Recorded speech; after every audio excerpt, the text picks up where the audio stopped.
మన ప్రభువైన యేసుక్రీస్తు నామములో ఈ సాయంకాల వేళ మిమ్మల్ని అందరినీ కూడా ఈ యొక్క ఆన్లైన్ బైబిల్ స్టడీకి ప్రేమపూర్వకంగా ఆహ్వానిస్తున్నానండి. ప్రతి వారం కూడా మనం ఈ రీతిగా ఆన్లైన్లో గ్యాదర్ అవుతూ దేవుని యొక్క వాక్యాన్ని ఒక క్రమమైన రీతిలో సిస్టమాటిక్ వే, అలాగే ఒక లోతైనటువంటి విధానంలో ఇన్డెప్త్ గాను, అలాగే ప్రాక్టికల్గా అంటే మన జీవితానికి దేవుని యొక్క వాక్యం ఏం తెలియచేస్తుందో వాక్యము ఉన్నది ఉన్నట్టుగా అర్థం చేసుకొని ఆ ఉన్నది ఉన్నట్టుగా అర్థం చేసుకున్న వాక్యాన్ని మన యొక్క జీవితానికి అన్వయించుకోవలసినటువంటి అవసరత ఎంతగానో ఉన్నది. కాబట్టి ఈ రోజుల్లో స్వచ్ఛమైనటువంటి వాక్యం, ప్యూర్ వర్డ్ ఆఫ్ గాడ్ మన కనుక మార్కెట్లో చూస్తే మీరు ఏ ప్రోడక్ట్ తీసుకున్నా చాలా మటుకు అన్నీ ఎలా వస్తున్నాయండి, అన్నీ కల్తీగానే వస్తున్నాయి కదండి, అడల్టరేటెడ్ కల్తీగా వస్తున్నాయి. సో ప్యూర్ అనేది చాలా తక్కువగా మనం చూస్తున్నాం. లేక మీరు ప్యూర్ కావాలంటే చాలా కాస్ట్ పెట్టాలి, రైట్? సో కాబట్టి చుట్టూ మార్కెట్లో మనకు ఎలాగైతే వస్తువులన్నీ కూడా ఆ రీతిగా ఉన్నాయో, విచారకరమైన సంగతి ఏమిటంటే ఈ రోజుల్లో దేవుని యొక్క వాక్యం కూడా ఆ రీతిగా కలుషితం చేయబడుతూ మరి ఎవరికి నచ్చినట్టుగా, ఎవరికి ఇష్టం వచ్చినట్టుగా, లేక ఎవరు ఎలా అర్థం చేసుకున్నారో అలాగా అర్థం చేసుకోవడం, లేకపోతే దాన్ని చెప్పడం జరుగుతుంది. అయితే వాక్యమును ఉన్నది ఉన్నట్టుగానే మరి మనము అర్థం చేసుకోవాలి. వాక్యం ఉన్నది ఉన్నట్టుగా మన జీవితాలకి అది అన్వయించుకోవాలి. అలాగే వాక్యం ఉన్నది ఉన్నట్టుగా మన జీవితాల్లో పాటించాలి. అప్పుడే మరి గొప్ప దీవెన, ఆశీర్వాదం అందులో ఉంటుంది. అలాగే నిజమైనటువంటి క్రైస్తవ జీవితానికి కూడా అక్కడే మరి మనకు సార్థకత కూడా లభిస్తుంది.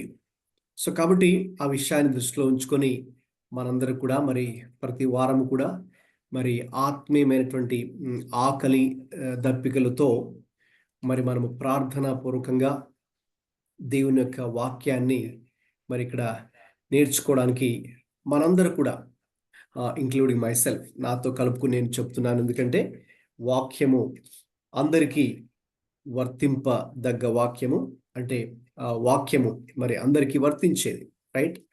అలాగే మరి ఇటు వింటున్నటువంటి మీకైనా, చెబుతున్నటువంటి నాకైనా కూడా మరి ప్రభు మనతో మాట్లాడి మనల్ని సంధింపచేసి బలపరిచి, లేక ఏ విషయాల్లో మరి మనం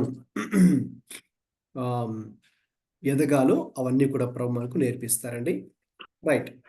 మనం యేసుక్రీస్తు ప్రభు యొక్క జీవితం, ఆయన చెప్పిన బోధలు, ఆయన జీవించిన జీవితం, ఆయన చెప్పిన బోధలు, ఆయన చేసిన పరిచర్య, the life ministry, the life teachings and ministry of the Lord Jesus Christ అనే ఒక సబ్జెక్ట్ని మనం ప్రారంభించాం కొద్ది వారాల క్రితం, based on the 4 gospels of the new testament.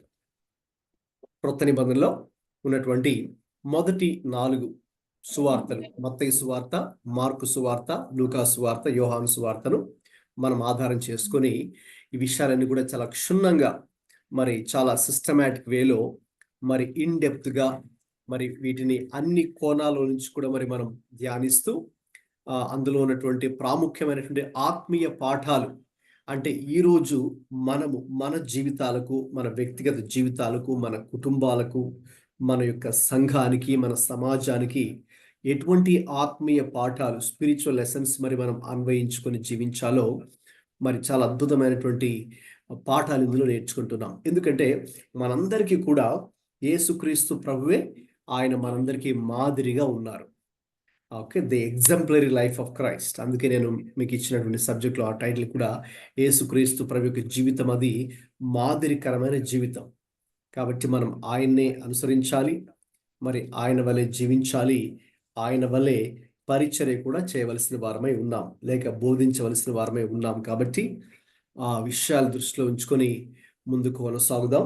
ఇదివరకే మనం యేసుక్రీస్తు ప్రభు యొక్క జీవితాన్ని క్షుణ్ణంగా అధ్యయనం చేశాం. The life of Jesus Christ అంటే ఆయన పుట్టడానికంటే ముందుగానే, ఇంకా అక్కడి నుంచి దాంతో స్టార్ట్ చేసి ఇంకా చివరికి ఆయన ఆరోహణం వరకు, లేక ప్రస్తుతం పరలోకంలో ఆయన చేస్తున్న పరిచర్య కూడా మరి మనం ధ్యానం చేశాం. ఒకవేళ ఎవరైనా ఈ ఆన్లైన్ బైబిల్ స్టడీ క్లాసెస్లో రీసెంట్గా కొత్తగా కనుక జాయిన్ అవుతూ ఉంటే దయచేసి మీరు ఈ పాస్టర్ ప్రభు కుమార్ అబండెంట్ లైఫ్ మినిస్ట్రీస్ అనే యూట్యూబ్ ఛానల్కి వెళ్తే మనం మొదటి సెషన్ నుంచి ఇప్పటిదాకా కూడా మనం చేసినటువంటి ఆ 30 సెషన్స్ పైగా కూడా అన్నీ కూడా అప్లోడ్ చేస్తున్నాం. ప్రతి సెషన్ కూడా రికార్డ్ చేస్తూ అప్లోడ్ చేస్తున్నాం. కాబట్టి ఎవరైనా కనుక ప్రీవియస్ సెషన్స్ కనుక మిస్ అయి ఉంటే దయచేసి మీరు ఆ ఛానల్కి వెళ్ళి మీరు చూసినట్టయితే ఆ డేట్తో ప్రకారంగా మీకు అక్కడ ఏ డే టీచింగో మీకు క్లియర్గా ఉంటుంది. మీరు దాన్ని ఫ్రీ టైంలో చూడవలసిందిగా కోరుతున్నాను. మరి సెకండ్ పార్ట్గా మనం యేసుక్రీస్తు ప్రభు యొక్క బోధనలు, the teachings of the Lord Jesus Christ అనే టాపిక్ స్టార్ట్ చేశాం. Right. So the teachings of the Lord Jesus Christ, ప్రభు బోధించినటువంటి అనేక బోధన అంశాలలో మరి మనం గత వారం వరకు, అంటే till the last week, okay, మనం ఒక అంశాన్ని స్టడీ చేసామండి.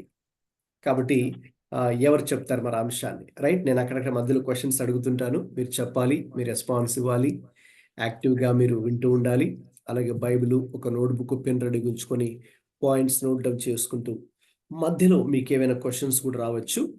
సో వాటిని కూడా నేను మీకు టైం ఇచ్చినప్పుడు చివరిలో వాటిని కూడా మీరు పంచుకోవచ్చు, క్వశ్చన్స్ కూడా అడగచ్చు. లేదంటే ఈరోజు మీరు నేర్చుకున్నటువంటి పాఠాలు కానీ, లేక దేవుడు మీకు నేర్పిస్తున్న విషయాలు కానీ మీరు తప్పకుండా పంచుకోవాలనే నేను ప్రతి ఒక్కరిని కూడా ఎంకరేజ్ చేస్తూ ఉంటాను. సో కాబట్టి మరి ఎవరైనా మీలో ఒకరు మైక్ ఆన్ చేసుకుని చెప్పండి, లాస్ట్ వీక్ వరకు మనము ధ్యానం చేసినటువంటి అంశం ఏంటి? యేసు ప్రభు వారి యొక్క బోధనల్లో, the teachings of the Lord Jesus క్రైస్ట్లో నేను మీకు టీచ్ చేసినటువంటి ద మెయిన్ టాపిక్ ఏంటి చెప్పగలరండి? తెలిసిన వారు చెప్పండి దయచేసి. Sermon on mount. Yes, sermon on the mount, కొండ మీద ప్రభు చేసిన ప్రసంగం. సో అది ముఖ్యంగా మనం ఏ అధ్యాయాలు ఆధారం చేసుకుని స్టడీ చేసామండి? చెప్పండి. యేసు వార్త ఏ అధ్యాయాలు? మత్తయి సువార్త 5, 6, 7 అధ్యాయాలు. ఎస్, మత్తయి సువార్త 5, 6, 7, మాథ్యూ చాప్టర్ 5, 6, 7. సో ఆ 3 చాప్టర్స్ కూడా మరి మనం ఆధారం చేసుకొని అవన్నీ కూడా క్షుణ్ణంగా అధ్యయనం చేసాం. ఒకవేళ మీలో ఎవరైనా అది కనుక మిస్ అయి ఉంటే మీరు ఆ ప్రీవియస్ వీడియోస్ మీరు చూడండి.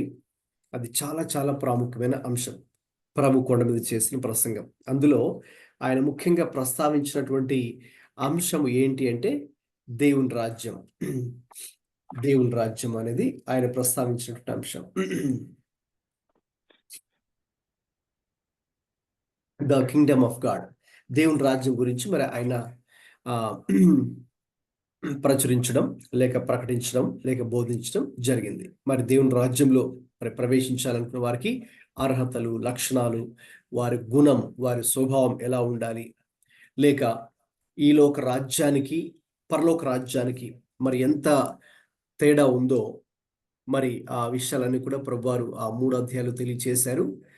కాబట్టి ఎవరైనా ఫస్ట్ ఆఫ్ ఆల్ బైబిల్లో ఆ 3 అధ్యాయాలు చదవని వారు తప్పకుండా మీరు చదవాలి. ఒకసారి కాదండి, 2-3 సార్లు వీలైతే మీరు దాన్ని చదవండి. చాలా ప్రాముఖ్యమైన విషయాలు కాబట్టి మనం కొన్నిసార్లు కొన్ని అంశాలను ఒకసారి స్టడీ చేస్తే మనకు అన్ని విషయాలు తెలియకపోవచ్చు. అందుకని కొన్నిసార్లు రిపీటెడ్గా మీ ఫ్రీ టైంలో రిపీటెడ్గా దేవుని యొక్క వాక్యాన్ని మీరు ఎంత ఎక్కువగా ధ్యానిస్తారో, నేను చెప్పినట్టుగా మీకు ముందుగానే మనందరూ కూడా యేసుక్రీస్తు ప్రభు వలె మారాలి అంటే మరి ప్రాక్టికల్గా ఒక మార్గం ఉంది, ఒక దెర్ ఇస్ అ వే.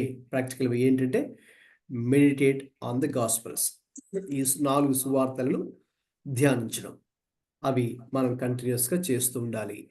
ఇక ఈ రోజు నుంచి మరి వేరే టీచింగ్లో మనం వెళ్దాం. అంటే యేసు ప్రభు వారి యొక్క టీచింగ్స్లో ఇంకొక ప్రాముఖ్యమైనటువంటి టాపిక్, యేసయ్య బోధించినటువంటి అంశాల్లో ఇంకొక టాపిక్ ఈరోజు స్టార్ట్ చేసుకోబోతున్నాం. మీరు స్లైడ్ మీద చూస్తున్నట్టుగా అక్కడ కింగ్డమ్ ఆఫ్ గాడ్ అనేది మెయిన్ టాపిక్. దేవుని రాజ్యము గురించి ప్రభు వారు ఎక్కువ శాతం బోధించారు.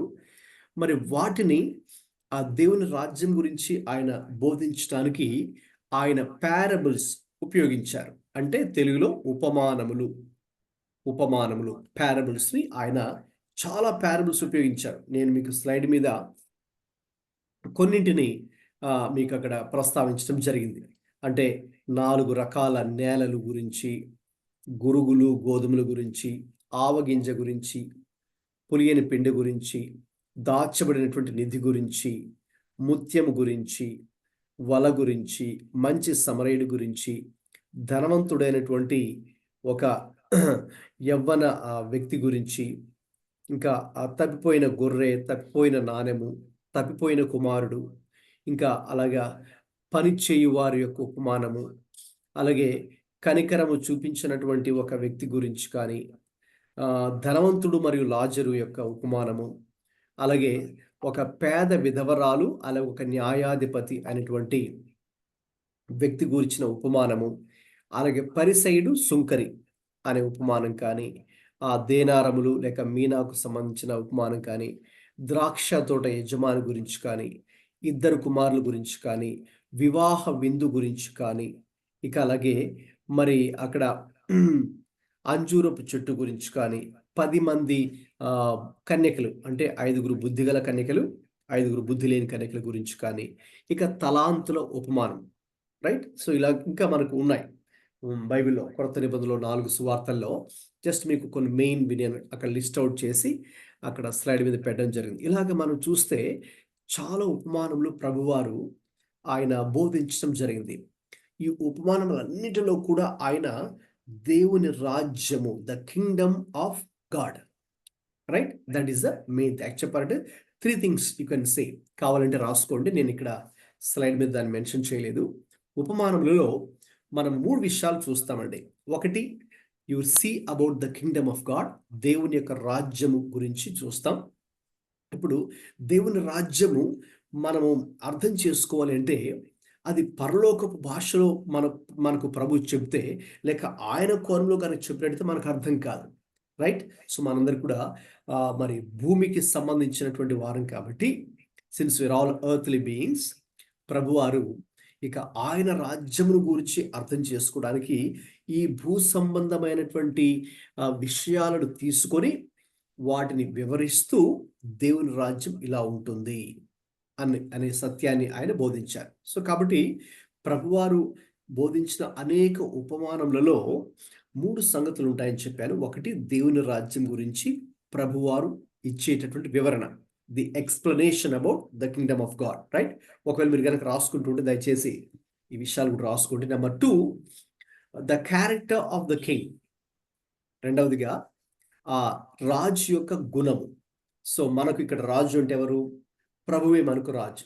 సో కాబట్టి ఈ దేవుని రాజ్యంలో ప్రభువే రాజు కాబట్టి, లేక ప్రభువే రూలర్, పరిపాలించేవాడు కాబట్టి, మరి ఆయన స్వభావం ఎలా ఉంటుంది, ఆయన గుణం ఎలా ఉంటుంది, ఆయన లక్షణాలు ఏ రీతిగా ఉంటాయి, ఆయన చిత్తం ఏ రీతిగా ఉంటుంది, ఆయనకున్న శక్తి ఏంటి, ఆయన ఎటువంటి కార్యాలు చేస్తాడు. Right. So all about the king. So all about the kingdom of God, parables, and then the character of the king, and then the subjects of the kingdom. అంటే దేవుని రాజ్య వారసులు అని తెలుగులో మీరు 3వ పదం రాసుకోవచ్చు. దేవుని రాజ్య వారసులు, లేక దేవుని రాజ్యంలో మరి ఉండేటటువంటి పౌరులు.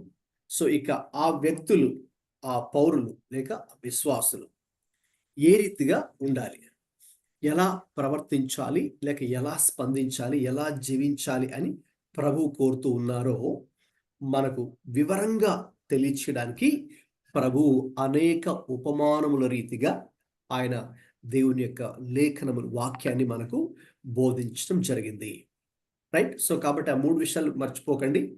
ఉపమానములు, ప్రభు వారు చాలా ఉపమానాలు చెప్పారు కదా, ఆ అన్ని ఉపమానాలు కూడా మనకు మొట్టమొదటిగా read about the kingdom of God or heaven, దేవుని యొక్క రాజ్యము లేక పరలోక రాజ్యం గురించి. ఆ 2 పదాలు కూడా కొన్నిసార్లు ఇంటర్చేంజబుల్గా బైబిల్లో వాడడం జరిగింది. The kingdom of God or the kingdom of heaven. రెండవదిగా the character of the king, దేవుని యొక్క ఆ యొక్క రాజు యొక్క గుణం, ఎటువంటి రాజు లేక మన దేవుడు ఎటువంటి దేవుడో ఆయన స్వభావాన్ని గురించిన విషయాలు. ఇక మూడవదిగా the subjects of the king or the kingdom, దేవుని యొక్క రాజ్యంలో ఉన్నటువంటి పౌరులు ఏ రీతిగా ఉండాలి, వారి గుణం కూడా ఏ రీతిగా ఉండాలి, వారి ప్రవర్తన ఏ రీతిగా ఉండాలి, వారి స్వభావం ఏ రీతిగా ఉండాలి. సో ఆ 3 విషయాలు కూడా ఇక్కడ మరి మనము గమనించవలసి ఉంటుంది. అలాగే ఈ యొక్క ఉపమానము అని ఆలోచిస్తే ఈరోజు ఈ ఉపమానాల గురించి మనము కొన్ని ప్రశ్నలు వేసుకోవాలి. నేను మీకు స్టార్టింగ్లోనే ఒక 5 ప్రశ్నలు, ఓకే, ఇక్కడ మనకి ఉన్నది. మనం మత్తయి సువార్త 13వ అధ్యాయము మొదటి 3 వాక్యాలు చదవండి ఎవరైనా మైక్ ఆన్ చేసుకొని. సో మీరు చదవమన్నప్పుడు దయచేసి త్వరగా బైబిల్ తెరిచి చదవండి, మనం టైం సేవ్ చేసుకోవచ్చు. Matthew 30:1-3.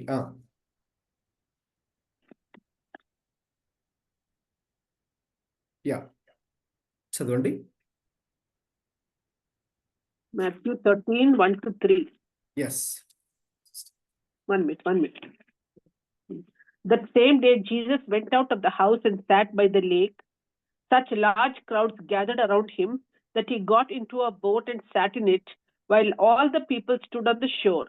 Then he told them many things in parables, saying, a farmer went out to sow his seed. Right. చాలండి. Thank you. అలాగే 34 and 35, same chapter, 34-35 verses. Then Jesus spoke all these things to the crowd in parables. He did not say anything to them without using a parable. So was fulfilled what was spoken through the prophet, I will open my mouth in parables. I will utter things hidden since the creation of the world. Right. గమనించారండి, అక్కడ ఆయన ఉపమానము లేక వారికేమీ బోధింపలేదు. అలాగే అనేక మంది జన సమూహములు ఆయన దగ్గరికి వచ్చి కూర్చున్నప్పుడు ఆయన వారికి చాలా సంగతులను ఉపమాన రీతిగా చెప్పాను. ఉపమాన రీతిగా through the parables, okay, stories, okay, ఆ విషయాలన్నీ కూడా దేవుని రాజ్యానికి సంబంధించిన విషయాలు, ఆత్మీయ సంగతులు, లోతైనటువంటి మర్మాలు అన్ని కూడా ప్రభువారు వారికి ఉపమాన రీతిగా త్రూ ద పారబుల్స్, రైట్, ఈ స్పోక్. కాబట్టి మనం బైబిల్లో చదువుతున్నప్పుడు అనేక ఉపమానాలు ప్రభు మనకు తెలియచేశారు. ఈ ఉపమానములను మనం చదువుతున్నప్పుడు వీటిని ఎలా అర్థం చేసుకోవాలి, రైట్? చాలా మంది వీటిని మిస్అండర్స్టాండ్ కూడా చేసుకుంటారు, రైట్? చాలా మంది వాక్యాన్ని అర్థం చేసుకోకపోగా అపార్థం చేసుకునే వాళ్ళు కూడా ఈ రోజుల్లో ఎక్కువగా కనబడుతున్నారు. ఏదో ఒక వాక్యాన్ని తీసుకొని ఇక దాన్ని వారికి నచ్చినట్టుగా అనువదించి, వారికి నచ్చినట్టుగా అర్థం చేసుకొని, ఇక దాని నుంచి they make a doctrine out of that verse. They quote God's word out of context, right? అంటే వాక్యంలో ఉన్నటువంటి సందర్భము దాన్ని ఏమాత్రం లెక్కలోకి తీసుకోకుండా, ఏ సందర్భంలో ఆ వాక్యము అక్కడ వ్రాయబడిందో దాన్ని లెక్కలోకి తీసుకోకుండా వారికి నచ్చినట్టుగా వారు దాన్ని అర్థం చేసుకొని, నచ్చినట్టుగా దాన్ని వాళ్ళే వ్యాఖ్యానించి, లేకపోతే దాన్ని ఇంటర్ప్రిట్ చేసి, దాని ఇంటర్ప్రిటేషన్ పిలుస్తాము, ఇంకా వారు నచ్చినట్టుగా మరి అప్లై కూడా చేసుకుంటారు, రైట్? సో అయితే గమనించండి, 3 విషయాలు ఉంటాయి. దేవుని యొక్క వాక్యాన్ని మనము క్షుణ్ణంగా లేక సరైన రీతిలో అర్థం చేసుకోవాలంటే 3 సంగతులు మనకు అవసరం. Number 1 observation, number 2 interpretation, number 3 application. మొట్టమొదటిది పరిశీలన, రెండవది వ్యాఖ్యానము లేక అవగాహన చేసుకునుట లేక గ్రహింపు చేసుకునుట, ఇక మూడవది అన్వయింపు. అంటే ఒక లేఖన భాగం బైబిల్లో, అంటే పాత నిబంధన కానీ కొత్త నిబంధన కానీ, ఒక అధ్యాయాన్ని కానీ ఒక పుస్తకాన్ని కానీ, రైట్, మనకు సెక్షన్స్ వైజ్గా డివైడ్ చేయడం జరిగింది కదండి. పాత నిబంధనలు 39 పుస్తకాలని 5 విభాగాలుగా చేయడం జరిగింది. మొదటి 5 పుస్తకాలు పంచకాండాలు లేక ధర్మశాస్త్రము, తోరా, ద లా అంటారు. అలాగే మనకు చరిత్ర గ్రంథాలు, హిస్టారికల్ బుక్స్ ఉన్నాయి. తర్వాత కావ్య గ్రంథాలు అనగా పోయిటికల్ బుక్స్. నెక్స్ట్ పెద్ద ప్రవక్తలు, major prophets. Next 5th division is minor prophets. So అలాగా మనకు ఓల్డ్ టెస్ట్మెంట్లో ఉన్నటువంటి ఈ యొక్క 39 పుస్తకాలని, 39 బుక్స్ని 5 డివిజన్స్గా, 5 సెక్షన్స్గా, 5 కేటగిరీస్గా చేయడం జరిగింది, రైట్? నెక్స్ట్ అలాగే న్యూ టెస్ట్మెంట్కి మనకు వచ్చినట్టయితే న్యూ టెస్ట్మెంట్లో కూడా ఉన్న 27 పుస్తకాలను కూడా 5 విభాగాలు చేయడం జరిగింది. So the first one gospels, 4 gospels, 4 సువార్తలు. రెండవది చర్చ్ హిస్టరీ, సంఘ చరిత్ర. అలాగే మూడవది పౌలు రాసిన పత్రికలు, Paul's letters or epistles. 4th one general epistles, సాధారణ లేక సామాన్య పత్రికలు. ఇక చివరిది ప్రాఫెసీ, ప్రవచనం. ఓకే, సో అలాగా మనకు న్యూ టెస్ట్మెంట్లో 27 బుక్స్ను కూడా ఇలాగ 5 సెక్షన్స్ ఆర్ 5 కేటగిరీస్గా చేశారు. ఇప్పుడు మరి మనం ఇవి రెండు మన ముందు ఉంచుకొని మన చేతుల్లో ఉన్న పరిశుద్ధ గ్రంథంలో ఇవి రెండు ఉన్నాయి కాబట్టి పాత నిబంధన కొత్త నిబంధన ఇవి మనం మన యొక్క చేతులు అటువంటి యొక్క పరిశుద్ధ గ్రంథాన్ని చాలా జాగ్రత్తగా ఓకేనా మనం దీన్ని హ్యాండిల్ చేయవలసి ఉంటుంది. చాలా జాగ్రత్తగా మనం దీన్ని హ్యాండిల్ చేయవలసి ఉంటుంది. అందుకే మనం కనుక ఆ విషయంలో అబ్జర్వ్ చేస్తే మీరు కనుక ఒక వాక్యాన్ని ఇప్పుడు మీరు చదివితే 2వ తిమోతి పత్రిక 2వ అధ్యాయము 15వ వచనం దయచేసి చదవండి. 2 Timothy chapter 2 verse 15. పౌలు తిమోతికి రాసిన 2వ పత్రిక 2వ అధ్యాయం 15వ వచనం. దేవుని ఎదుట యోగ్యనుగాను సిగ్గుపడనక్కర్లేని పనివానిగాను సత్యవాక్యంను సరిగా ఉపదేశించువానిగాను నిన్ను నీవే కనపరుచుకున్నట్టుకు జాగ్రత్త పడవు. అక్కడ ఉపదేశించువాని దగ్గర ఫుట్ నోట్స్ ఉంది కదమ్మా, ఏముంది ఫుట్ నోట్స్ లో కింద? సరిగా విభజించువానిగాను. చూసారండి, పౌలు తన ఆత్మీయ కుమారుడైన తిమోతికి ఇస్తున్న ఒక ఆజ్ఞ ఏంటంటే, నీవు తిమోతి దేవుని వాక్యమును నీవు ఉపదేశించే విషయంలో నీవు జాగ్రత్తగా ఉండాలి. సో ఎలా పడితే అలాగా, లేక నీ కష్టం వచ్చినట్టుగా నీకు నచ్చినట్టుగా నీవు దీన్ని అర్థం చేసుకునేది కాదు, నీకు నచ్చినట్టుగా దీన్ని వ్యాఖ్యానించి చెప్పేది కాదు, లేక నీకు నచ్చినట్టుగా దీన్ని అన్వయించుకునేది కాదు.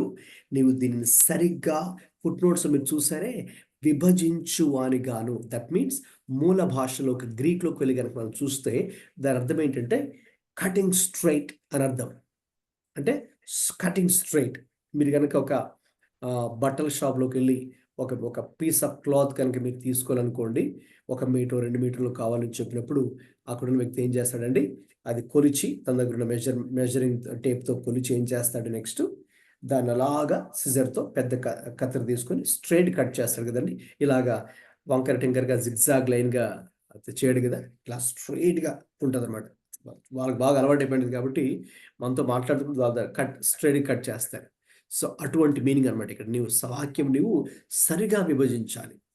సో ఆ రీతిగా మరి వాక్యమును సరిగా విభజించాలి అంటే ఈ 3 సంగతులు చాలా ప్రాముఖ్యమైనవి, రైట్? నేను మేబీ దేవుని చిత్తమైతే ఈ సబ్జెక్ట్ ముగించిన తర్వాత కూడా మరి బైబిల్ స్టడీ అంటే వ్యక్తిగతంగా మనం బైబిల్ని ఎలా ధ్యానించాలి, బైబిల్ని ధ్యానిస్తున్నప్పుడు మనకు ఉపయోగపడే కొన్ని సూచనలు, కొన్ని సలహాలు ఏంటో, లేక ఉపయోగపడే కొన్ని పద్ధతులు, ప్రాపర్ బైబిల్ స్టడీ మెథడ్స్ ఏమున్నాయో నేను చెప్పినట్టు ముఖ్యంగా ఈ 3 స్టెప్స్ ఎలా ఉపయోగించుకోవాలో, రైట్? ఆ 3 స్టెప్స్ ఏంటంటే అబ్జర్వేషన్, రెండవది ఇంటర్ప్రిటేషన్, మూడవది అప్లికేషన్.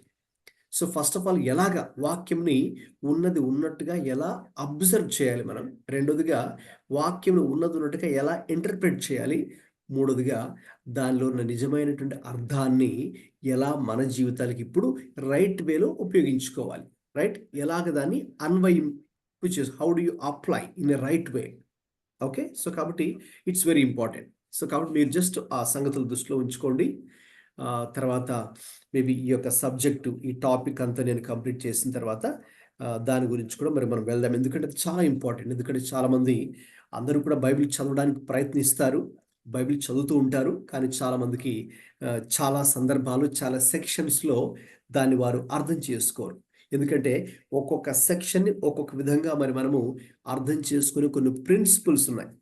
అది కనుక ఆ బేసిక్ ప్రిన్సిపల్స్ మనం తెలుసుకోగలిగితే, రైట్, మనం ఎక్కడా కూడా ఇంకా ఈ వాక్యాన్ని తప్పుగా అర్థం చేసుకుని తప్పుగా మరి మనము చెప్పకుండా లేక ఇంటర్ప్రిట్ చేయకుండా రైట్ వేలో you will be able to have handle God's word, right, as Paul says here. నీవు సరిగా సత్యవాక్యం సరిగా ఉపదేశించువానిగాను లేక విభజించువానిగాను ఉండాలి. సో కాబట్టి ఇప్పుడు మరి మనం ఈ యొక్క పారబుల్స్, ఉపమానం గురించి ఈ యొక్క టాపిక్లో మనం నేర్చుకుంటున్నాం. కాబట్టి ఈ పారబుల్స్ మరి ప్రభు అయితే ఉపమానం చెప్పకుండా, ఉపమానం లేకుండా ఏది వారికి బోధించలేదు అన్నారు కదండి. కాబట్టి మరి ఎందుకు అసలు first of all what is a parable? So ఇక్కడ ఐఎమ్ ప్రపోజింగ్ 5 questions, 5 ప్రశ్నలు మనం ఇప్పుడు వేసుకొని దానికి సమాధానాలు మనము తెలుసుకుందాం. నెంబర్ 1, ఫస్ట్ క్వశ్చన్ ఏంటంటే వాట్ ఈజ్ ఎ పారబుల్? ఉపమానం అంటే ఏంటి తెలుసుకుందాం ఈ క్లాస్లో. రెండవదిగా why did Jesus teach in parables? యేసుక్రీస్తు ప్రభు ఎందుకు ఉపమానముల ద్వారా ప్రజలకు బోధించారు? మూడవదిగా వాట్ ఆర్ దే అబౌట్, అంటే వాటి గురించి విషయాలు ఏంటి? ఇంకా నాలుగవదిగా how should we interpret them, వాటిని మనం ఎలాగా వ్యాఖ్యానించాలి, లేక ఎలాగా అర్థం చేసుకోవాలి మనం? ఓకే, నేను చెప్పాను చాలామంది రాంగ్గా ఇంటర్ప్రెట్ చేస్తారు. ఓకే, సో కాబట్టి మనం రాంగ్గా ఇంటర్ప్రెట్ చేస్తే రాంగ్గానే అప్లై కూడా చేసుకుంటాం. ఓకే, అయితే రైట్ వేలో మనం కనుక అబ్జర్వ్ చేసి రైట్ వేలో ఇంటర్ప్రెట్ చేస్తే రైట్ వేలోనే అప్లై చేసుకుంటాం. అలా కాకుండా రాంగ్ వేలో కనుక అబ్జర్వ్ చేసి రాంగ్ వేలో ఇంటర్ప్రెట్ చేస్తే రాంగ్ వేలోనే అప్లై చేస్తాం. రైట్, అప్పుడు the purpose of God's word is not achieved. అంటే దేవుడు మనకు వాక్యం ఎందుకు ఇచ్చాడో, ఏ ఉద్దేశంతో అది ఇచ్చాడు, మరి ఆ ఉద్దేశం మరి నెరవేరదు కదండి. ఇట్స్ అ సీరియస్ ప్రాబ్లం కదండి. అందుకే అది జాగ్రత్తగా మనం చూడాలి. చివరిగా how should we apply parables to our lifes now today. ఈరోజు మనం ఈ ఉపమానములు చదువుతున్నప్పుడు ఎలా వాటిని మనకు అన్వయించుకోవాలి? రైట్, ఏ సంగతులు అందులో ఉన్న ప్రాముఖ్యమైన సంగతులు ఏవేవి ఉన్నాయి, వాటిని మనం ఏ రీతిగా అన్వయించుకోవాలో ఇవన్నీ కూడా ఈ 5 క్వశ్చన్స్కి కూడా What is the third question, Pastorji? Third question? What are they about? Thank you. Yeah, it's there and it's there on the slide that I'm showing. Okay. అందులో మీరు చూడొచ్చు. Yes, thank you. Sorry. So it's there, second అని ఇచ్చాను కదా. So appropriate questions అని 1 2 3 4 5. So Thank you, sir. ఈ questions మరి మనం ఇప్పుడు we going to look into the answers అనమాట. అప్పుడు will have a very clear idea or a fair teaching. ఓకేనా, మనకి ఇంకా కన్ఫ్యూజన్ ఉండదండి. ఎందుకంటే ఎప్పుడు కూడా గాడ్స్ వర్డ్ విషయంలో మనకు ఒక క్లారిటీ ఉండాలి. So right, okay, now what is a parable? First question అడిగాము కదండి, ఈ ఉపమానం అంటే ఏంటి? ఉపమానం అంటే సింపుల్గా చెప్పాలంటే an earthly story with a heavenly meaning. మీరు చూస్తున్నారు కదండి స్లైడ్ మీద, an earthly story with a heavenly meaning. పరలోకపు అర్థముతో కూడినటువంటి భూ సంబంధమైన కథ. ఒకవేళ తెలుగులో కనుక మీరు రాసుకుంటూ ఉంటే కనుక నోట్స్ ఇలాగా ఒక లైన్ మీరు రాసుకోవచ్చు. పరలోకపు అర్థముతో కూడినటువంటి భూ సంబంధమైన ఒక కథ. Simple, it's a story. ఓకేనండి. లేదంటే ఈ భూమి మీద జరిగినటువంటి ఒక సంఘటన, ఒక సంభవం, దాన్ని తీసుకొని లేక దాన్ని ఆధారం చేసుకొని ప్రభువారు ఒక హెవెన్లీ ట్రూత్, పరలోకపు పర సంబంధమైన సత్యాన్ని లేక స్పిరిచువల్ ట్రూత్, ఆత్మీయ సత్యాన్ని ప్రభు మరి మనకు బోధిస్తూ ఉంటారు. ప్రభు డైరెక్ట్గా మనకు పరలోకపు రాజ్యం గురించి లేక ఆయన గురించి, దేవుని గురించి, ఈ ఒక ఆత్మీయ సంగతుల గురించి లేక ఆత్మ గురించి ఆయన మరి ఆత్మీయ భాషలో చెప్పి ఉంటే మనకు అర్థమయ్యేది కాదు. లేక పరలోకాన్ని బేస్ చేసుకొని చెప్పి ఉంటే మనకు అర్థమయ్యేది. ఎందుకంటే మనం ఇంకా పరలోకానికి అందరూ కూడా ఎక్కి వెళ్ళిపోలేదు కాబట్టి. అయితే మనందరూ కూడా ఇంకా ఈ భూమి మీదే నివాసం చేస్తున్నాం కాబట్టి మరి మనకు ఈ యొక్క ఇక్కడ జరిగే విషయాలు, ఇక్కడ మనం కళతో ప్రతిరోజు ఈ యొక్క న్యాచురల్ వరల్డ్లో జరుగుతున్న విషయాలు మనం కళ్ళారా చూస్తున్నాం కాబట్టి, వాటిని మనం ప్రతిరోజు అనుభవిస్తున్నాం కాబట్టి ప్రభు కూడా ఏం చేస్తారంటే మనకు ఆ పరలోక రాజ్యం గురించి తెలుసుకోవాలంటే ఈ భూ సంబంధమైన వాటితో కొన్ని విషయాలను పోల్చి మనకు దానిని ఆ పరలోకపు అర్థం వచ్చినట్టుగా ఆయన వివరించడము జరిగింది. So it's simply a story. అలాగే ఇది ఒక పోలిక అండి. ఇంగ్లీష్లో దాన్ని సిమిలీ అంటారు. అక్కడ స్లైడ్ మీద చూస్తున్నట్టుగా పోలిక లేక అలంకారం. Okay, an extended simile is a parable.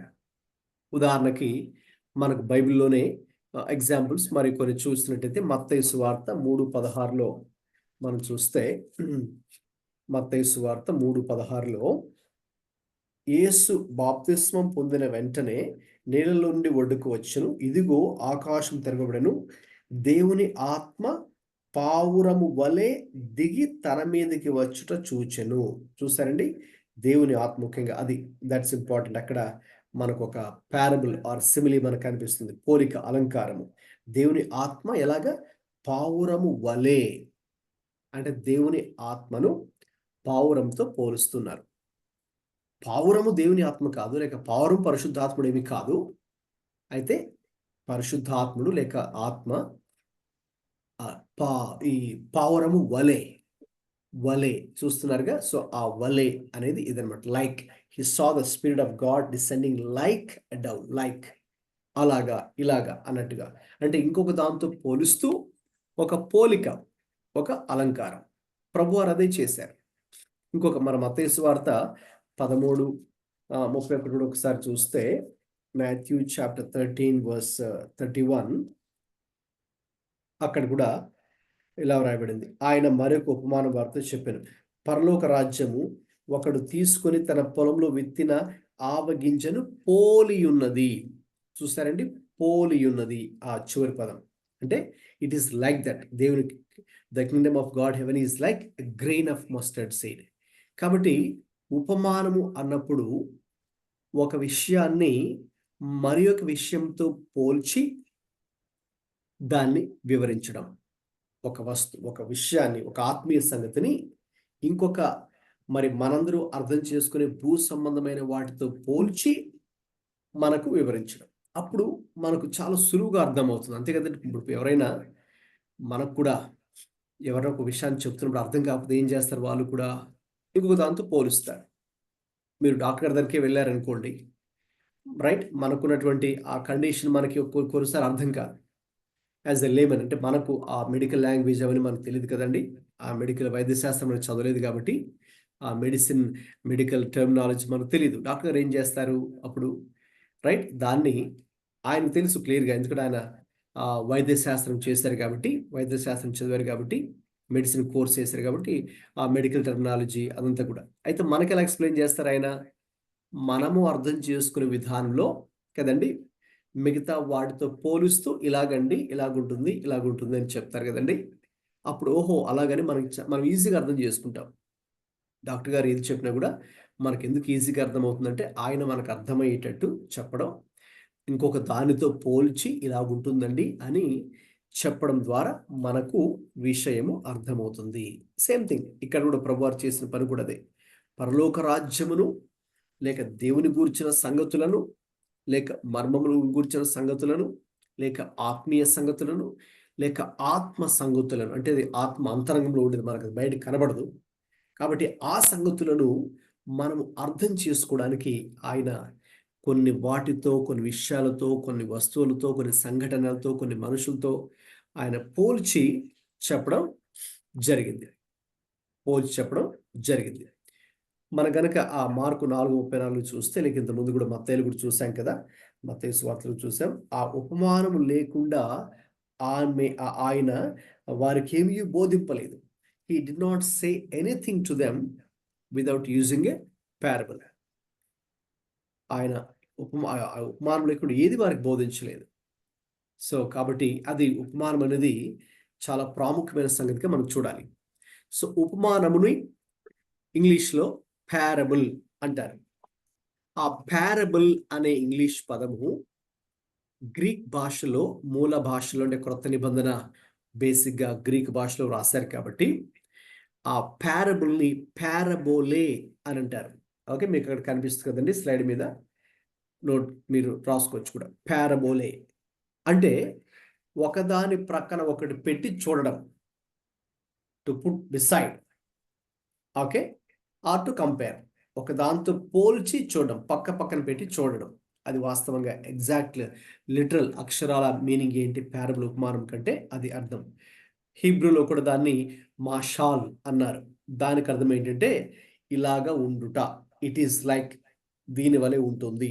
అంటే ఉదాహరణకు మత్తయి సువార్త 13 కనుక మనం తీసుకుంటే ఎన్నో ఉపమానాలు అక్కడ ప్రభువారు చెప్పారు. అవన్నీ కూడా దేని గురించి చెప్పారైనా? పరలోక రాజ్యము దీనిని పోలి ఉంటుంది. పరలోక రాజ్యము మరి ఈ రీతిగా ఉంటుంది. పరలోక రాజ్యము ఒక స్త్రీ తీసుకొని పిండి అంతయు పులిసి పొంగు వరకు 3 కుంచములు పిండిలో దాచిపెట్టిన పొలని పిండిని పోలి ఉన్నది. లేక పరలోక రాజ్యము ఒకడు తీసుకొని తన పొలములో విత్తిన ఆవగింజను పోలి ఉన్నది.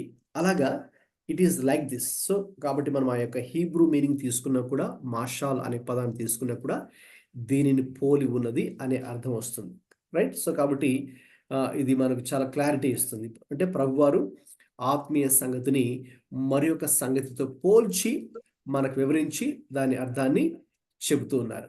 Figurative forms of speech of every kind. అలంకారపు భాష అంటాం కదండి, కాబట్టి అది ఈ యొక్క అలంకారపు భాష.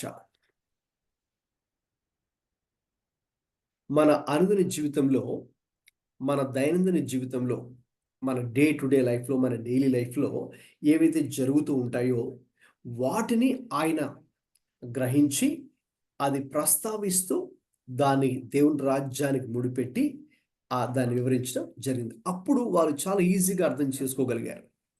డైరెక్ట్గా కనుక ఆయన చెప్పి ఉంటే వారు అర్థం చేసుకుని ఉండేవారు కాదు. అందుకే మీరు కనుక గమనించండి, యేసయ్య చేసిన సంభాషణలు, ఉదాహరణకు ప్రభువు సమరయ స్త్రీతో చేసిన సంభాషణ, యోహాను సువార్త 4, the entire chapter of gospel of John chapter 4లో సమరయ స్త్రీతో ఆయన మాట్లాడినటువంటి ఆ యొక్క పద్ధతి, ఆ విధానం, ఆ ఫార్మాట్ మీరు ఒకసారి కనుక చూస్తే, ఆయన ఆమెకు ఏదైతే తెలుసో ఆ విషయాలు మాట్లాడుతూ దాంతో స్టార్ట్ చేసి ఇక నెమ్మదిగా ఆమెకు తెలియనటువంటి ఆ మెస్సయ గురించి కావచ్చు, తెలియనటువంటి దేవుని ఆత్మతో ఆరాధించే విషయం గురించి కావచ్చు, తెలియనటువంటి ఇంకా అనేక విషయాలను దేవుడు ప్రభు ఆ రోజు ఆమెకు బయలుపరిచారు. సో దానిని నోన్ టు అన్నోన్ అప్రోచ్ అని పిలుస్తారు. అంటే తెలిసిన దానిని, ఆమెకు తెలిసిన దానిని ఈయన తెలుసుకొని ఇక నెక్స్ట్ ఆమెకు తెలియని సంగతులను ఆయన ఆమెకు తెలియచేయడం. సో కాబట్టి మన దైనందిన జీవితంలో, అనుదిన జీవితంలో జరిగే సంఘటనలను ఆధారం చేసుకొని వాటిని పరలోకపు రాజ్యపు సంగతులతో పోలిస్తూ అప్పుడు మరి మనం వివరించడం. యేసు ప్రభు చూడండి, ఒక విధంగా చెప్పాలంటే ఆయన టీచింగ్, ఆయన బోధించే విధానం చాలా సింపుల్గానే మనకుంటుంది. చెప్పాలంటే ఎవరైనా దాన్ని అర్థం చేసుకునేవారు ఆ రోజుల్లో. అంటే చదువు లేని వాళ్ళు కావచ్చు, పేద ప్రజలు కావచ్చు, చివరికి చిన్న పిల్లలు సైతం, లేక రోడ్డు మీద అడుక్కునేవారు సైతం యేసయ్య చెప్పిన సంగతులను వారు గ్రహించేవారు. అసలు ఆయన ఉద్దేశం కూడా అదే కదా. ఆయన ఒక బోధ చేశారంటే, ఒక టాపిక్ మీద ఆయన మాట్లాడారంటే ఆయన ఉద్దేశం ఏంటి? ఆయన చెప్పే సంగతులు అక్కడ కూర్చున్న ఆడియన్స్ ఎవరైతే ఉంటారో, ఓకే, ఆ ఇంటిలో కావచ్చు, ఆ వీధిలో కావచ్చు, ఆ దోణి చుట్టూ ఎవరైతే ఉన్నారో, లేకపోతే ఆ గ్రామంలో కావచ్చు, ఆ పట్టణంలో కావచ్చు, అంటే ప్రభు ఎక్కడైతే బోధించారో అనేక స్థలాలకు బోధించారు కదండి. సో ఆయన ఉద్దేశం ఏంటి? ఆయన చెప్పేటటువంటి ఆ ఆత్మీయ సంగతులు అందరూ గ్రహించాలి. ఓకేనండి. అందుకే ఇట్స్ వెరీ సింపుల్. సో ఎందుకని చెప్తున్నానంటే, ఈ రోజుల్లో మరి కొంతమంది అనుకోవచ్చేమో, అంటే నేను చెప్తున్నప్పుడు ఎవరు అర్థం చేసుకోవట్లేదు కాబట్టి అది గొప్పగా కొంతమంది చూస్తారు. అయితే నో, నాట్ దట్. యేసయ్య బోధ ఇట్ ఈస్ ఎ సింపుల్.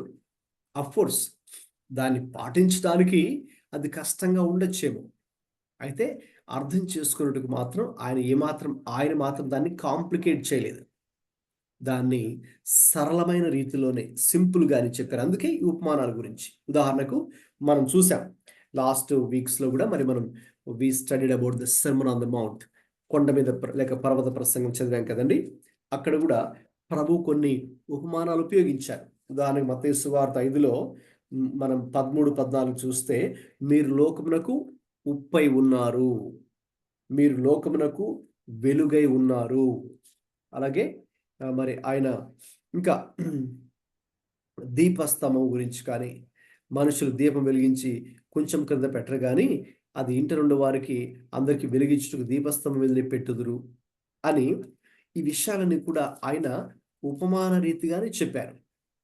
అవి లిటరల్గా కాదు, రైట్? మనమేమి అక్షరాల ఉప్పు కాదు మన మనుషులు, రైట్? అలాగే మనం అక్షరాల మనమేమి వెలుగో లేక ఉప్పో లేక మరొకటి కాదు. సో అయితే మనం ఎలా ఉండాలో ఆయన ఒక వస్తువుని కానీ, ఒక విషయాన్ని కానీ తీసుకొని దాంతో పోల్చి ఇలా మనం ఉండాలని చెప్పారు, రైట్? మీకు గుర్తుందేమో, మరి నేను మీకు టీచ్ చేసినప్పుడు ఆ ప్యాసేజ్ మత్తయి సువార్త 5లో మరి నేను సాల్ట్ గురించి, రైట్, సుమారు కొన్ని లక్షణాలు 7 లక్షణాలు అనుకుంటాను. సో అవన్నీ కూడా క్లియర్‌గా వివరించడం జరిగింది.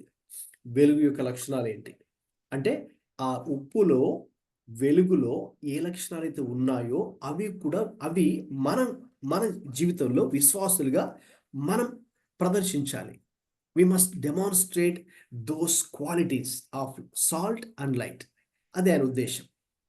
అర్థమవుతుంది కదండీ!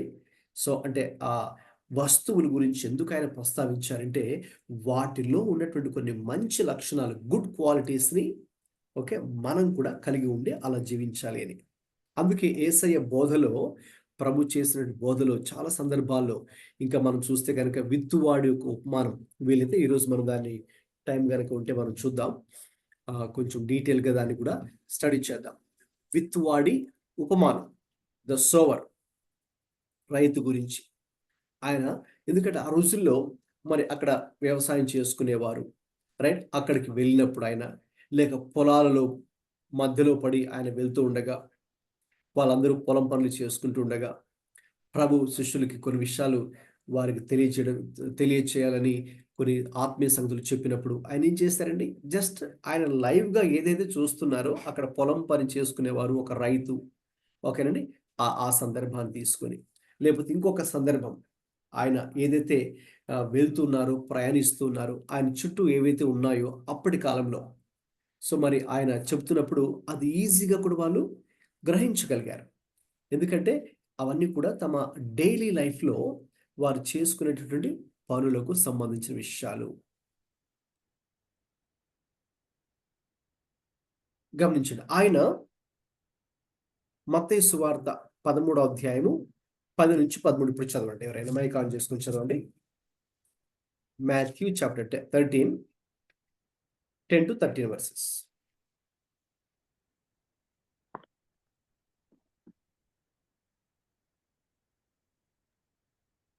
తర్వాత శిష్యులు వచ్చి, నీవు ఉపమాన రీతిగా ఎందుకు వారితో మాట్లాడుచున్నావని ఆయనను అడుగగా, ఆయన వారితో ఇట్లనెను, పరలోక రాజ్య మర్మములు ఎరుగుట మీకు అనుగ్రహింపబడి ఉన్నది కానీ వారికి అనుగ్రహింపబడలేదు. కలిగిన వానికే ఇయ్యబడును, వానికి సమృద్ధిగా కలుగును. లేని వానికి కలిగినదియు వాని యొద్ద నుండి తీసివేయబడును. మరియు వారు చూచుండియు చూడరు, వినుచుండియు వినకయు గ్రహింపకయు నున్నారు. ఇందు నిమిత్తము నేను ఉపమాన రీతిగా వారికి బోధించున్నాను.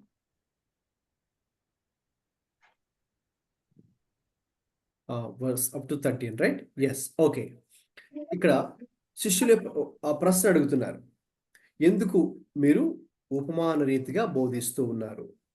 ఎందుకంటే వారు గమనించారు అప్పటికే ప్రభువారు చాలా సంగతులను ఆయన ఉపమాన రీతిగా వారికి బోధించారు కదా! అనేక సంగతులు చెప్తున్నారు. సో, ఎందుకు? Why do you speak in parables?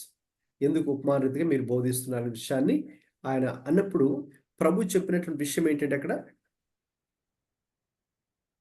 పరలోక రాజ్య మర్మములు ఎరుగుట మీకు అనుగ్రహించబడి ఉన్నది. రైట్? సో, మొదటి ప్రాధాన్యత లేక మొదటి అర్థమే ఎందుకు ప్రభువారు ఉపమానముల రీతిగా బోధించారంటే పరలోక రాజ్య మర్మములు ఎరుగుటకు. ఓకే. కావాలంటే మీరు వాటిని రాసుకునే వాళ్ళు కూడా రాసుకోవచ్చు. పరలోక రాజ్య మర్మములను ఎరుగుటకు ఆయన వారికి ఉపమాన రీతిగా బోధించడం జరిగింది. అయితే ఇందులో ఇంకొక విషయం కూడా ఉంది. మరి ఆ రోజుల్లో ప్రభు బోధిస్తున్నప్పుడు కొంతమంది మీకు తెలిసినట్టుగా శాస్త్రులు, పరిసయ్యులు, సద్దూకయ్యులు, మరి కొంతమంది చాలా మత నిష్ట కలిగినటువంటి వారు, మత ఛాందస్సులు, రిలీజియస్ ఫెనాటిక్స్ కూడా ఆయన బోధలు వినేవారు. చెప్పాలంటే వారు ఎందుకు వినేవారంటే చెప్పాలంటే ఏదో అది విని మార్మన్స్ పొందడం కోసం కాదు. అవి విని ఎక్కడ ఆయన మాటల్లో లేక ఆయన స్పీచ్‌లో లేక టీచింగ్‌లో తప్పు దొరుకుతుందో దాన్ని పట్టుకొని అందరి మధ్య విమర్శించి ఆయన మీద ఒక నింద మోపి నిరారోపణ చేసి ఆ కారణం చేతనైనా ఆయన్ని ఏదో మతదూషణ చేస్తున్నాడు అని నెపంతో ఆయన్ని చంపివేద్దామని ఒక కుట్ర వాళ్ళు అప్పటికే పన్ని ఉన్నారు. ఎందుకంటే అనేక మంది ఇంకా ఈ యూదుల్లో నుంచి మరి ఆయన వైపు తిరుగుతున్నారు. చాలామంది యూదులు మరి తమ యూదా మత ఆచారాలు నిలిపివేసుకొని అటు వెళ్తూ ఉంటే ఈర్ష్యతో, అసూయతో, మరి ఇక ద్వేషంతో మరి ఈ యొక్క నాయకులు, ఆ రిలీజియస్ లీడర్స్ అందరూ కూడా ఆ రోజుల్లో మరి అలా చేశారు. సో కాబట్టి యేసు ప్రభువారు ఒక విధంగా ఉపమానం రీతిగా చెప్పడము మరి కొంతమందికి కొన్ని సత్యాలు బయలుపరచుటకు, అయితే ఎవరైతే ఆత్మీయంగా గుడ్డివారుగా ఉన్నారో వారికి మాత్రం అది బయలుపరచబడదు. ఇట్స్ లైక్ వాళ్ళకి దాన్ని ఇంకా హైడ్ చేయబడుతుంది. దేవుడు ఈ ప్రభు చెప్పే ఉపమానములు కొంతమందికి అర్థమవుతాయి, కొంతమందికి అర్థం కావు. ఎవరికి అర్థమవుతాయంటే ఎవరైతే దేవుని యొక్క రాజ్య మర్మములు తెలుసుకోవాలి అనే ఆశతో ఉంటారో, లేక యథార్థ హృదయంతో ఉంటారో, వారు ప్రభు యొక్క రాజ్య మర్మములు అర్థం చేసుకోవడానికి ఉపమానములు, పారబుల్స్ యూజ్ అవుతాయి. అయితే ఎవరు దీనిని గ్రహించలేరు అంటే those who are spiritually blind, ఆత్మీయంగా గుడ్డివారుగా ఉంటారు. అందుకే ప్రభు వారు ఏం చెప్పారంటే వీళ్ళ గురించి, ఇది యాక్చువల్గా పాత నిబంధనలో ఉన్నటువంటి ఒక యెషయా చెప్పిన ప్రవచనం 15వ వచనం అక్కడ ఉంటుంది. ఈ ప్రజలు కన్నులారా చూచి చెవులారా విని హృదయంతో గ్రహించి మనసు త్రిప్పుకొని నా వలన స్వస్థత పొందుకున్నట్లు వారి హృదయం క్రొవ్వినది, వారి చెవులు వినుటకు మందంలైనవి, వారు తమ కన్నులు మూసుకొని ఉన్నారు కనుక మీరు వినుట మటుకు విందురు కానీ గ్రహింపరు, చూచుట మటుకు చూచుతురు కానీ ఎంత మాత్రము తెలుసుకొనరు. అంటే ఏదో వారికి పైకి కన్నులు లేక చెవులు ఉన్నాయని అర్థమవుతుంది, కానీ నిజంగా వారు దాన్ని గ్రహించలేకపోతున్నారు, దాన్ని స్పిరిచువల్గా చూడలేకపోతున్నారు. రైట్. సో అంటే ఒక విధంగా స్పిరిచువల్గా అంటే ఆత్మీయంగా వారు గుడ్డితనమును కలిగి ఉన్నారు, లేక హృదయ కాఠిన్యం వారిలో ఉంది, లేక కావాలనే దేవుని వాక్యమునకు విరుద్ధంగా ప్రవర్తించేవారు వారు. ఆ రోజుల్లో ఈ శాస్త్రులు, పరిసయ్యులు ప్రభు యొక్క బోధకు చాలా భిన్నంగా వారు ఆలోచించేవారు. కాబట్టి మరి వారికి నిజంగా చెప్పాలంటే దేవుని రాజ్య సంగతులు వారు గ్రహించలేకపోయారు. నేను చాలా ఆశ్చర్యపోతూ ఉంటాను ఏంటంటే ఈ శాస్త్రులు, పరిసయ్యులు అనేవారు వారు మొదటి నుంచి కూడా ధర్మశాస్త్రాన్ని చదువుతున్నామని చెబుతున్నారు, మాకు అన్నీ తెలుసు అన్నట్టు చెబుతూ ఉన్నారు. కానీ విచిత్రమైన విషయం ఏంటంటే వాళ్ళు అలా అనుకుంటున్నారు, ఆ భ్రమలో ఉన్నారు అంతేనండి. Just they're imagining or they thinking that no we know everything what the law says. అందుకే ప్రభువారు ఒకసారి అన్నారు, మీకు నిజంగా ధర్మశాస్త్రం తెలీదు, మీకు కనుక తెలిస్తే మీరు ఏదైతే మాట్లాడుతున్నారో అలా మాట్లాడి ఉండేవారు కాదు, లేక మెస్సయాను గురించి ఇన్ని మాటలు అంటున్నారే ఆ మెస్సయాను తృణీకరించి ఉండేవారు కాదు, లేక ఆ మెస్సయాను సిలువకి అప్పగించి ఉండేవారు కాదు, లేకపోతే ఆ పాపం మా మీద మా పిల్లల మీద ఉండును కాకని పిల్లల దగ్గర ఒప్పుకున్నారే అలాగే చెప్పి ఉండేవారు కాదు. నిజముగా ఆ ధర్మశాస్త్రాన్ని కనుక వారు నిజముగా ధ్యానించి నిజముగా దాని యొక్క అర్థాన్ని, భావాన్ని గ్రహించినట్లయితే, బట్ సాడ్ థింగ్, విచారకరమైన సంగతి ఏమిటంటే వాళ్ళు ఏదో పేరుకి చదువుతున్నాం అనుకుంటున్నారు, కానీ వాస్తవం దాని అర్థాన్ని గ్రహించలేని స్థితిలో ఉన్నారు. ఈ రోజుల్లో కూడా మరి క్రైస్తవులు చాలా మంది ఏమంటారు, చదువుతున్నామని అంటారు కదండి బైబిల్ని, కానీ ఏదో వాళ్ళకు కుదిరినప్పుడు, టైం ఉన్నప్పుడు అక్కడ కొంచెం, ఇక్కడ కొంచెం, లేక అప్పుడప్పుడు, లేక అకేషనల్గా దాన్ని తీసి చదువుతూ ఉన్నప్పుడు ఏదో చదువుతున్నారు, కానీ ఇందులో ఉన్న భావం మరి ఎంతమంది గ్రహిస్తున్నారు? చాలా తక్కువ మంది అని చెప్పొచ్చు కదండి, చాలా తక్కువ మందే. సేమ్ వే ఈ రోజుల్లో ఎలాగైతే మరి దేవుని యొక్క వాక్యాన్ని గ్రహించలేని స్థితిలో ప్రజలు లేక విశ్వాసులు ఉన్నారో, ఆ రోజుల్లో దేవుని ప్రజలు అని పేరు పెట్టబడినటువంటి వారే, ఆ యూదులే, ఎన్నుకోబడిన జనాంగమే మరి దేవుని ధర్మశాస్త్ర విషయంలో తప్పిపోయారు. నిజంగా దాని యొక్క అర్థాన్ని వాళ్ళు గ్రహించలేకపోయారు. ఇంకా చెప్పాలంటే ఆ రోజుల్లో ఈ యొక్క ధర్మశాస్త్రముతో పాటుగా వారికి యూదులకు మరి ఓరల్ లా, మిష్నా అని కూడా ఒకటి ఉండేది. అంటే వంశపారంపర్యంగా కొన్ని వారి యొక్క పూర్వీకుల నుంచి వచ్చేటటువంటి కొన్ని ఆచారాలు, పద్ధతులు, సాంప్రదాయాలు, వాటిని కూడా ఇంకొక పేరు మిష్నా అని పేరు పెట్టి దాన్ని కూడా వాళ్ళు ధర్మశాస్త్రం క్రిందే పరిగణించేవారు. చెప్పాలంటే మోషే వ్రాసినటువంటి ఈ యొక్క ధర్మశాస్త్రం 5 పుస్తకాల కంటే కూడా వారి యొక్క వంశ పారంపర్యంగా వస్తున్నటువంటి ఆ యొక్క ఆచారాలు, కర్మకాండాలు, సిద్ధాంతాలు, వాటి మీదనే ఎక్కువ మనసు పెట్టారు వారు. అందుకే they have miss the main point miss అయిపోయారు వారు. మెస్సయ్యానే మిస్ అయిపోయారంట నేనైతే. అంటే మెస్సయ్య రక్షకుడు వారి మధ్య పుట్టాడు, వారి మధ్య పెరిగాడు, వారి మధ్య ఆయన జీవించి బోధించాడు. మరి ఆయన క్రియల ద్వారా, మాటల ద్వారా, ప్రత్యక్షంగా పరోక్షంగా తన దైవత్వాన్ని బయలుపరిచారు. కానీ వీరు ఎవ్వరు కూడా దానిని గ్రహించలేకపోయారు. కేవలము కొంతమంది మాత్రమే. అలాగే మనం వేల మీద లెక్క పెట్టేయచ్చేమో. మరి సుమియోను అనే ఒక వ్యక్తి, నికోదేము అనే ఒక వ్యక్తి, అరిమతి యోసేపు అనే ఒక వ్యక్తి, అలాగా కొంతమంది యూదుల్లో మరి ఈయనే మెస్సయ్య, ఇతని లోకరక్షకుడని గ్రహించిన వారు కొంతమంది మాత్రమే ఉన్నారు. కానీ చాలా మంది దాన్ని గ్రహించలేకపోయారు. ఎందుకంటే వారు ఆత్మీయంగా గురుడివారుగా ఉన్నారు. అలాగే హృదయ కాఠిన్యము కలిగి ఉన్నారు. అలాగే దేవుణ్ణి, దేవుని రాజ్యాన్ని, దేవుని వాక్యాన్ని తిరస్కరిస్తూ ఉన్నారు. వారు తిరస్కరిస్తున్నారు. తర్వాత తమ హృదయంలో పాపం పెట్టుకొని బయటికేమో వారు నీతిమంతులుగా ఉన్నట్టు నటిస్తూ ఉన్నారు, వేషధారులుగా ఉన్నారు. అందుకే ప్రభువారు మత్తయి సువార్త 23వ అధ్యాయం మీరు తర్వాత చదవండి. ఆయన 7 సార్లు వారిని గద్దించారు. అయ్యో వేషధారులైన శాస్త్రులారా, పరిసయ్యులారా అని చెప్పి, మీరు సున్నం కొట్టిన సమాధుల వలె ఉన్నారని, ఇంకా అక్కడ చాలా విషయాలు 7 సంగతులు అక్కడ ఆయన వారి గురించి చెప్పారు. సో కాబట్టి అటువంటి వారికి మరి ఈయన చెప్పే ఉపమానాలు అర్థమవుతాయండి? అర్థం కావు. అందుకే చెప్పాలంటే వీళ్ళు ఏం చేశారో తెలుసండి? యేసయ్య చెప్పిన బోధను అర్థం చేసుకోలేదు కాబట్టి ఆ రోజు పొంతు పిలాతు ముందు ఏమని నిరారోపణ చేశాడు? ఇతడు మా ధర్మశాస్త్రాన్ని దూషిస్తూ ఉన్నాడు అని ఒక నింద మోపారు కదండి. అదొక ప్రాముఖ్యమైన నిందగా మనం చూడొచ్చు. అంటే యేసయ్య చెప్పినటువంటి బోధ, the teachings of the Lord Jesus Christ were misunderstood by them. వారు దాన్ని సరిగ్గా అర్థం చేసుకోలేరు. సో అటువంటి వారికి ఈ పారబుల్స్ చెప్పినా కూడా వాళ్ళకి అర్థం కాదు. ఇంకా చెప్పాలంటే అటువంటి వారికి పారబుల్స్ దేవుని రాజ్యాన్ని గురించి మర్మములు హైడ్ చేయబడతాయి. అయితే ఎవరైతే మరి ఆశతో ఉన్నారో, నేర్చుకోవాలి అని మనసుతో ఉన్నారో, విశ్వాసంతో ప్రభు దగ్గరకు వస్తూ ఉన్నారో, యథార్థంగా ఉంటారో అటువంటి వారికి ఆ పరలోక రాజ్య మర్మములు ఈ ఉపమానముల ద్వారా వారికి బయలుపరచబడతాయి. It will be revealed to them, those who are spiritually hungry, not spiritually blind. Right? అయితే ఈ యొక్క ఉపమానములలో మాత్రం చాలా గొప్ప లోతైనటువంటి అర్థం ఉందనే మరి మనం చెప్పొచ్చు. ఆ రోజుల్లో యేసు ప్రభు చెప్పేటటువంటి ఒక ప్లెయిన్ టీచింగ్ని వాళ్ళు తిరస్కరించారు. ప్రభు చెప్పినటువంటి ఒక సింపుల్ టీచింగ్ వాళ్ళు తిరస్కరించారు. ఉదాహరణకు ప్రభు ఆయన తన యొక్క పరిచర్య ప్రారంభిస్తూనే, తన బోధ ప్రారంభిస్తూనే దేవుని రాజ్యం సమీపించి ఉన్నది, మారు మనసు పొందుడి అని చెప్పారు కదండి, అని బోధించారు, ప్రకటించారు.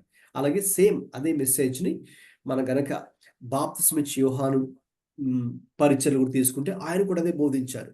దేవుని రాజ్యం సమీపించి ఉన్నది, the kingdom of God is at hand, repent, పశ్చాత్తాపడండి అని చెప్పారు. మరి అది ఇట్స్ సింపుల్, అదేమి కాంప్లికేటెడ్గా ఏమి లేదు కదండి.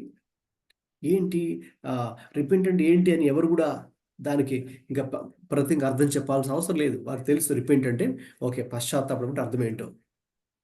వారు దేవుని మార్గంలో లేరు కాబట్టి, పాపంలో ఉన్నారు కాబట్టి, మరి అటువంటి పాప క్రియలు చేస్తున్నారు కాబట్టి ఆ విషయంలో పశ్చాత్తాపడం దేవుడు చెప్తే వారికి తెలుసు. అయితే వారు కావాలనే, అందుకే విల్ఫుల్గా కావాలనే వారు మరి యేసయ్య చెప్పినటువంటి ఈ బోధ, ఉపమాన రీతిగా చెప్పినటువంటి బోధను వారు ప్రక్కన పెట్టడం ద్వారానే ఆత్మీయంగా గురుడివారుగా ఉన్నట్టుగా మనం ఇక్కడ చూస్తూ ఉన్నాం. ఆత్మీయ గురుడితనం, right? The spiritual blindness, right? So ఇప్పటిదాకా నేను చెప్పినటువంటి విషయాలు మీకు అర్థమైంది అనుకుంటున్నాను. ఇప్పటిదాకా కూడా జనరల్గా ఉపమానం అంటే ఏంటి, ఉపమానం ఆయన ఎందుకు చెప్పారు, మరి దాని వెనుక ఉద్దేశం ఏంటో మనం గ్రహించాం.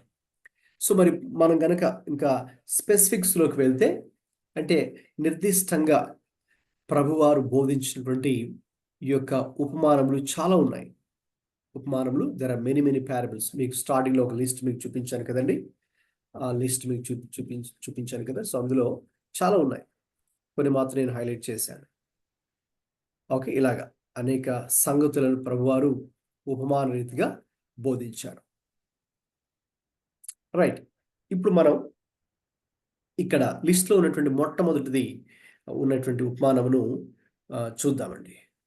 ద సాయిల్స్ అంటే నేలలు, ఎన్ని రకాల నేలలు, ఓకే, లేక విత్తువాడి యొక్క ఉపమానం అంటుంటాం కదా మామూలుగా, దాన్ని మనం చూద్దాం.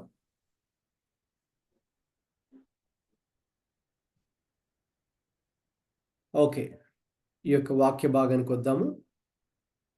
మత్తయి సువార్త 13వ అధ్యాయము చదవండి, 3వ వచనం నుండి కొన్ని వచనాలు చదవండి.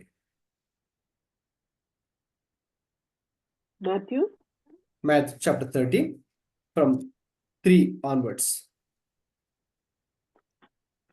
నేను వారిని చూచి చాలా సంగతులను ఉపమాన రీతిగా చెప్పాను. ఎట్లనగా, ఇదిగో విత్తువాడు విత్తుటకు బయలు వెళ్ళాను. వాడు విత్తుచుండగా కొన్ని విత్తనములు త్రోవ పక్కన పడెను. పక్షులు వచ్చి వాటిని మింగవేశాను. కొన్ని చాలా మన్ను లేని రాతి నేలను పడెను. అక్కడ మన్ను లోతుగా ఉండినందున అవి వెంటనే మొలిచెను. కానీ సూర్యుడు ఉదయించినప్పుడు అవి మాడి వేరు లేనందున ఎండిపోయాను. కొన్ని ముండ్ల పొదలలో పడెను. ముండ్ల పొదలు ఎదిగి వాటిని అణిచివేశాను. కొన్ని మంచి నేలను పడి ఒకటి 100 ఒకటి 60 ఒకటి 30 ఫలించాను. చెవులు గలవాడు వినుగాక అని చెప్పాను. రైట్, ప్రభు వారు ఇక్కడ ఒక ఉపమానాన్ని మనకు చెప్పినట్టుగా చూస్తున్నాం. The parable of the sour అంటే విత్తువాడు. మనకు ఇదే ఉపమానము మార్కు సువార్త 4లోను, లూకా సువార్త 8లో కూడా మనకుంది. రైట్, మనం యాక్చువల్గా చెప్పాలంటే ఈ మిగతా వాక్య భాగాలు కూడా మనం చదవాలి ఒక ఇన్స్టెంట్ తీసుకున్నప్పుడు. రైట్, దాని డీటెయిల్స్లోకి మనం వెళ్ళినప్పుడు. రైట్, ఎనివే అది ప్యాసేజ్ తర్వాత మీతో చదివిస్తాను. ఈ యొక్క ఉపమానం గారికి మనం తీసుకుంటే it's one of the important parables. ప్రభు చెప్పినటువంటి అనేక ఉపమానంలో ఇది చాలా ప్రాముఖ్యమైనటువంటి ఉపమానంగా మనము చూడాలి. ఎందుకంటే ఆయన ఉపయోగించిన ఎగ్జాంపుల్ చాలా సింపుల్గా ఉంది. ఆ రోజుల్లో విత్తనాలు విత్తేటప్పుడు ఒక వ్యవసాయకుడు, ఒక రైతు గురించి, ఒక ఫార్మర్ గురించి ఆయన చెప్పడం జరిగింది. మరి అది కూడా ఆయన అనేక పొలాల్లో పడి వెళ్తూ ఉంటారు కాబట్టి ఆ పొలాలు వెళ్ళేటప్పుడు ఆ రైతులను చూస్తున్నప్పుడు ఆయన శిష్య బృందము, ఆయనతో పాటు ఇప్పుడు కూడా 12 శిష్యులు, మరికొంతమంది ఆయన్ని అనుసరించే శిష్యులు మరికొంతమంది ఉన్నారు కాబట్టి వారందరికీ సింపుల్గా అర్థం అవడం కోసం ఆయన దేవుని యొక్క రాజ్యపు సంగతులను, ఆత్మీయ సంగతులను ఉపమాన రీతిగా చెప్పాడని మనం ఇంతకు ముందు చూసాం. ఓకే, అందులో ఒక ప్రాముఖ్యమైన ఉపమానము ఈ యొక్క విత్తనాలు విత్తువాడి యొక్క ఉపమానం. ఇక్కడ చూడండి, ఎన్ని రకాల నేలలు మనం ఇక్కడ చూస్తున్నామండి. అబ్జర్వ్ చేసిన వారు మైక్ ఆన్ చేసుకుని చెప్పాలి. విత్తనాలు విత్తినప్పుడు ఎన్ని రకాల నేలల మీద ఈ విత్తనాలు పడ్డాయి? 4. ఓకేనండి. ఫస్ట్ది ఏంటండి? మొదటిది ఏ నేల? ఎటువంటి, what type of soil is it? Road side. Road side. ఓకేనండి, త్రోవ ప్రక్కన అది. రెండవదండి? స్టోనీ. ఓకే, రాతి నేల. వీలైతే మీరు దాన్ని అండర్లైన్ కూడా చేసుకోండి ఎక్కడుందో. రాతి నేల, మన్ను లేని రాతి నేల. ఇంకా తర్వాత మూడవదండి? ముండ్ల పొదలు. 7వ వచనంలో ఉంది కదా, ముండ్ల పొదలు. అవి సర్కిల్ చేయండి, లేదంటే మీకు ఈజీగా ఉంటుంది. మీ బైబిల్లో కూడా ముండ్ల పొదలు. ఇక చివరిగానండి 4వది? Good soil. మంచి నేల, గుడ్ సాయిల్.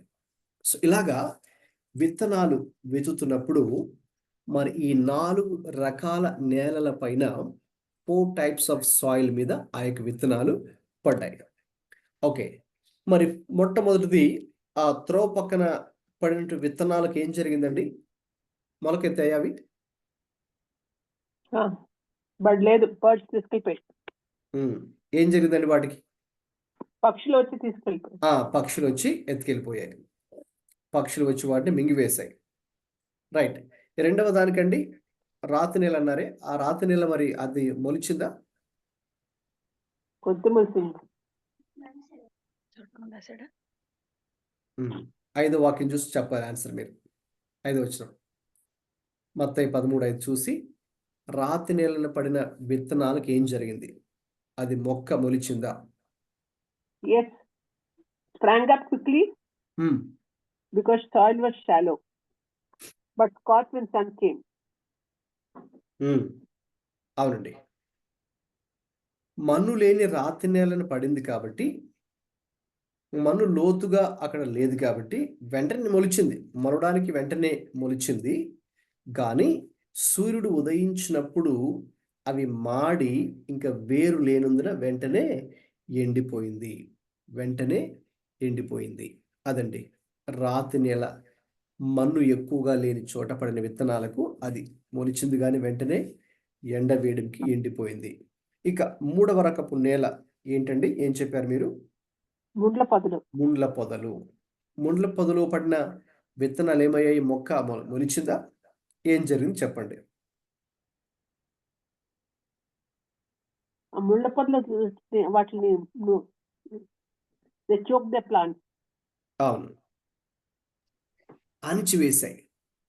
అక్కడ అది మొలకెత్తింది, కానీ అక్కడ ఈ ముండ్ల పొదలు పెద్దగా ఉన్నాయి కాబట్టి అవే డామినేట్ చేస్తున్నాయి కాబట్టి అక్కడ ఈ మొక్క చిన్నది రాగానే దీన్ని అణిచివేయడం వల్ల అది పైకి ఎదగలేక చనిపోయింది. ఇక చివరిగా మనకని చూస్తే మంచి నేల కదండి. ఆ మంచి నేలను పడినవి కూడా మనం చూస్తే 3 రకాలుగా ఉన్నాయండి. మంచి నేలే మళ్ళీ 3 రకాలు. అంటే ఒకటేమో 100 ఒక పార్ట్, ఒక సైడ్, ఇంకొక భాగంలోనేమో 60 ఫలించింది, ఇంకొక భాగము కేవలం 30 ఫలమిచ్చింది. సో ఇక్కడ 3 రకాలు. సో పైన 3 రకాలు, ఇక్కడ 3 రకాలు. సో ఇప్పుడు మొత్తం కలిపి చెప్పండి, టోటల్ ఎన్ని, how many types of soil? 3 + 3 6. Yes. అంటే ఈ లాస్ట్ 3 అన్ని మంచి నేలే, కానీ మంచి నేలలో కూడా ఒక 3 రకాలుగా ఫలము ఇచ్చినటువంటి సందర్భాన్ని మనం అక్కడ చూస్తున్నాం. ఓకే. సో కాబట్టి అదండి. అంటే ఎలాగంటే సింపుల్గా విశ్వాసులే, అందరి విశ్వాసులుగానే పరిగణించబడుతుంది, కానీ వారి అందరికి విశ్వాసం ఉంటుంది, కానీ ప్రభు మీద వారికి ఉన్న విశ్వాసపు పరిమాణం, విశ్వాసపు స్థాయి ఎక్కువగా ఉంటుంది. The level of their faith or the level of their intimacy with the Lord. Okay. The level of their walk with the Lord will be different. కొంతమంది ఏదో పర్వాలేదు అన్నట్టుగా కొంచెం యావరేజ్ లెవెల్లో ఉంటారు. ఓకేనా. గుడ్, బెటర్, బెస్ట్ అన్నట్టుగా మనకి ఎలాగైతే 3 different types of degrees of comparison మనం వింటుంటాము, అలాగా ఓకే విశ్వాసుల్లోనే మళ్ళీ మంచివారిలోనే విశ్వాసుల్లోనే మళ్ళీ 3 రకాల స్థాయిలో. ఓకే. ఒకరు మామూలు ఆత్మీయత, తక్కువ ఆత్మీయత, కొంతమంది ఇంకొంచెం ఎక్కువ ఆత్మీయత, మరి కొంతమందికి ప్రభుత్వం ఇంకా ఎక్కువ సన్నిహిత సహవాసం చేస్తూ ఇంకా క్లోజ్గా ఉంటూ. రైట్.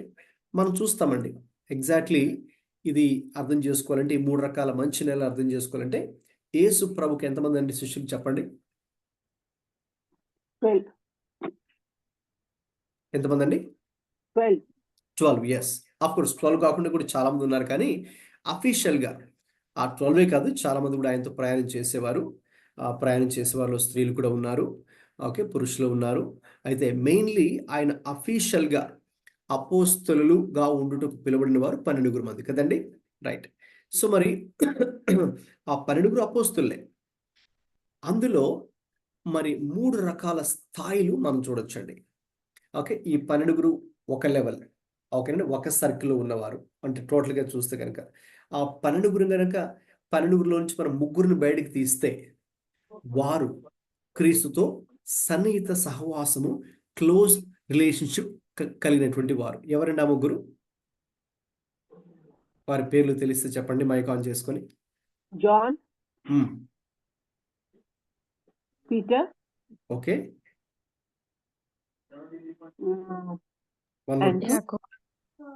జేమ్స్. జేమ్స్ అండి. Peter, James, John. పేతురు, Interpretation యాకోబు, John. యోహాను. పేతురు, యాకోబు, యోహాను. సో ఈ ముగ్గురు కూడా we call it inner circle of Jesus Christ. యేసు ప్రభు యొక్క శిష్య బృందంలో వారు ఇన్నర్ సర్కిల్ గా పరిగణించబడతారు. రైట్. ఇప్పుడు మనము ఇంకొక నెక్స్ట్ లెవెల్ కాదు, ఇంకా హైయెస్ట్ లెవెల్ కనుక వెళ్తే ఆ ముగ్గురులో ఒక్కరు మాత్రమే యేసుక్రీస్తుని బాగా ప్రేమించి యేసుక్రీస్తు చాలా సన్నిహిత సహవాసం చేసిన శిష్యుడు ఒక్కడే. John. ఎస్, ఎవరతనండి? Yes, John. జాన్, యోహాన్. చూసారా, అంటే వీరందరూ అపోస్తులే. అయితే వీరు ప్రభువుని ప్రేమించిన స్థాయిలు వేరుగా ఉన్నాయి, 3 విధాలుగా ఉన్నాయి. వీరు ప్రభు మీద కలిగిన విశ్వాసము వేరుగా ఉంది కదండి. సో అందుకని మనకు అది అర్థం చేసుకోవాలంటే ఈ 3 types of soil represents that ఆ యొక్క రిలేషన్షిప్. సో కాబట్టి ఇక్కడ టోటల్గా చెప్పాలంటే 6 రకాల నేలలని మనం చెప్పచ్చు. 6 రకాల నేలలని చెప్పచ్చు. ఇప్పుడు చూడండి, మనం వాటిని ఇంకా కొంచెం డెప్త్లోకి వెళ్తున్నాం. ఇప్పుడు ఇంకొంచెం డీపర్గా వెళ్ళి యాక్చువల్ చెప్పాలంటే ఇది అందరూ అర్థం చేసుకోవచ్చు ఈజీగా.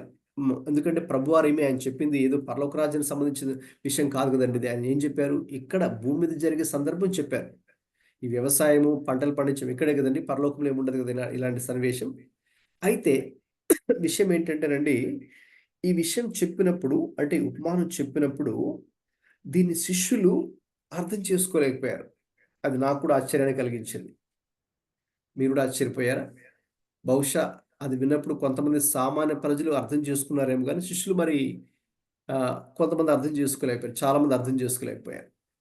సో ఇంకా మళ్ళీ వారు ఇంకా వ్యక్తిగతంగా ప్రభుతో ప్రైవేట్గా ఉన్నప్పుడు, అంటే వాళ్ళు అక్కడి నుంచి బహుశా వేరే ప్రాంతానికి వెళ్తూ ఉండగా మరి కొంత సమయం గడిచిన తర్వాత ఇంకెవరు లేనప్పుడు, అంటే జన సమూహంలో ఎవరు లేకుండా ఈ శిష్యులు మాత్రమే ప్రభుతో ఉన్నప్పుడు ఏకాంతంగా అప్పుడు వీళ్ళు అడిగారు, ప్రభువా మరి మీరు అక్కడ ఇలా చెప్పారు కదా, ఏదో విత్తనాలు అన్నారు, విత్తువాడన్నారు, మరి అక్కడ త్రోవ ప్రక్కన మరి లేకపోతే రాతి నేల, ముండ్ల పొదలు, మంచి నేల అని ఇవి 4 రకాలు ఇవన్నీ చెప్పారు. తర్వాత దాని అర్థం ఏంటి ప్రభువా అని వాళ్ళ శిష్యులు అడుగుతారు ప్రభుని. అడిగినప్పుడు ఆయన వాటికి వివరణ ఇవ్వడం జరిగింది.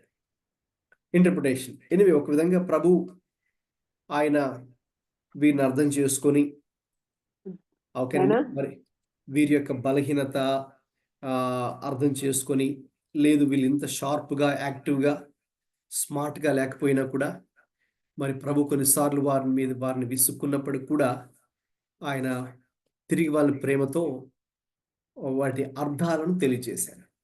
Okay, right. ఇప్పుడు చెప్పండి, ఆయన చెప్పినటువంటి ఇంటర్ప్రిటేషన్. యేసయ్య ఒక ఉపమానాన్ని తీసుకున్నప్పుడు ఉపమానాన్ని ఏ రీతిగా ఆయనే వ్యాఖ్యానించారో చూద్దాం.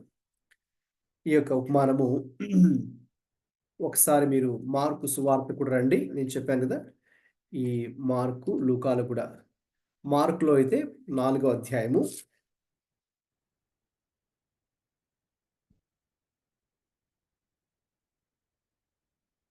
ఒకసారి మార్కు 4:10 చదవండి. ఎందుకంటే ఈ మాట మనకు మత్తయిలో లేదు, అందుకని ఇక్కడ చదువుదాం. అది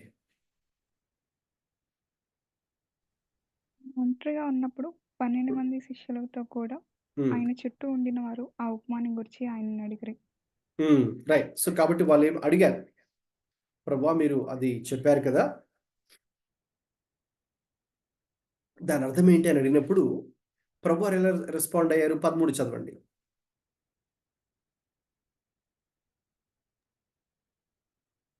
మరియు ఈ ఉపమానం మీకు తెలియదా? అలాగైతే మరియు ఉపమానం ఆయన దాన్ని చూడండి, ఎప్పుడైతే శిష్యులు అడిగారో, ప్రభా మీరు ఆ ఉపమానం ఇలా చెప్పారు కదా, మరి ఏదో విత్తనాలు అన్నారు, త్రోవ ప్రక్కన అన్నారు, పక్షులు అన్నారు, రాతి నేల అన్నారు, ముండ్ల పొదలు అన్నారు, మంచి నేల అన్నారు, 30 అంతలు, 60 అంతలు, 100 అంతలు అన్నారు, దాని అర్థం ఏంటి ప్రభువా మాకేం తెలియట్లేదు అని ఏకాంతంగా వాళ్ళు ఒంటరిగా ఉన్నప్పుడు, మరి అందరిలో కాకుండా ఒంటరిగా ఉన్నప్పుడు ప్రభుని అడిగారు. అంటే దాని అర్థం వాళ్ళకి అర్థం కాలేదు. ప్రభు చెప్పినటువంటి ఒక విధంగా చెప్ప అది సింపుల్ స్టోరీ కదండి, సింపుల్ ప్యారబుల్. అది అర్థం చేసుకోకపోవడానికి పెద్ద కష్టమేం కాదు. ఓకే, ఎనివే వారు మరి గ్రహించలేకపోయారు. ఓకే, మరి ఆయన రెస్పాన్స్ 13 చదవండి. మరియు ఈ ఉమ్, ఉపమానం మీకు తెలియదు. అలాగైతే ఉపమానములన్నీ మీకు ఎలాగో తెలియను నేను. చూడు, ఈ ఉపమానం మీకు తెలియదు లేదా? ఓకే, ఒకసారి మనం టోన్ కూడా ఎలాగంటే కొన్నిసార్లు వాక్యాన్ని చదివేటప్పుడు మనం చాలాసార్లు ఇలా అంత అప్పచెప్పినట్టు చదివేస్తాం, కానీ మీరు కనుక ఆ కాంటెక్స్ట్ అర్థం చేసుకుంటే, ఓకే, అప్పుడు ఆ ప్రభువు ఏ టోన్తో చెప్తున్నారు, లేకపోతే ఏ ఎక్స్ప్రెషన్తో చెప్తున్నారో మనం ఇమాజిన్ చేసుకోవచ్చు కదండి. అందుకే మీరు ఆ ఎంటైర్ చాప్టర్ని చదువుతున్నప్పుడు మీకు అర్థమైపోతుంది మ్యాటర్ ఏంటో. అంటే అక్కడ కాంటెక్స్ట్ ఏంటి, అక్కడ సందర్భం ఏంటి. వాళ్ళు ఆ ప్రశ్న అడిగిన వెంటనే ప్రభు ఎలాగా ఆయన ఎక్స్ప్రెషన్స్ మారిపోయాయి, లేక ఆయన టోన్ మారిపోయింది, లేక ఆయన ఫేస్. మనకు కూడా కొన్నిసార్లు కదండి, కొన్నిసార్లు మన వాయిస్ని కొన్నిసార్లు రైజ్ చేస్తాం, కొన్నిసార్లు డౌన్ చేస్తాం కదండి. కొన్నిసార్లు మామూలుగా మన ఫేస్ ఉంటుంది, కొన్నిసార్లు మనం ఎక్స్ప్రెషన్స్ మారుస్తూ ఉంటాం కదండి. అంటే ఒక్కొక్క దానికి ఒక్కొక్క అర్థం ఉంటుంది. సో ప్రభు వారు బహుశా ఆయన ఒక విధంగా షాక్ అయ్యి, ఈ ఉపమానం మీకు తెలియలేదా? అలాగైతే అలాగైతే ఉపమానములు అన్నీ మీకు ఎలాగ తెలియను అంటే, ఇది ఒక విధంగా చెప్పాలంటే చాలా ఈజీ కదా. నేను చెప్పిన ఉపమానం, నేను చెప్పిన ఆ స్టోరీ మీకు ఇదే అర్థం కాలేదా? ఇదే అర్థం కాకపోతే ఇంకా నేను చాలా చెప్పాను కదా బోల్డెన్ ఉపమానములు, అవి ఎలా అర్థమవుతాయి మీకు అన్నట్టుగా ఆయన వారికి చెప్పారు. సరే, ఏది ఏమైనా ప్రభు మరి ఆ ఎక్స్ప్రెషన్, ఆ ఆశ్చర్యము, లేక అందులో కొంత కోపము, కొంత గద్దింపు, అది కూడా అందులో ఉండవచ్చు అని మనం అర్థం చేసుకోవచ్చు. బట్ స్టిల్ ఆయన మళ్ళీ ఓపిక చేసుకొని ఆయన ఏం చేశారండి, దాన్ని క్షుణ్ణంగా వివరించడం జరిగింది. ఇంకా ఎక్స్ప్లెనేషన్ పార్ట్లోకి ఆయనకి వెళ్తున్నారు. ఇంకా ఒక్కొక్కటి ఆయన ఒక్కొక్క పదాన్ని విడమరుస్తూ ఆయన దాన్ని వివరిస్తూ ఉన్నారు. రైట్, ఇక్కడ ప్రభువారు మరి విత్తనం అన్నప్పుడు దేనికి సాదృశ్యపడి చదవండి స్లైడ్ మీద. Seed represents what? విత్తనం అంటే ఏంటండి?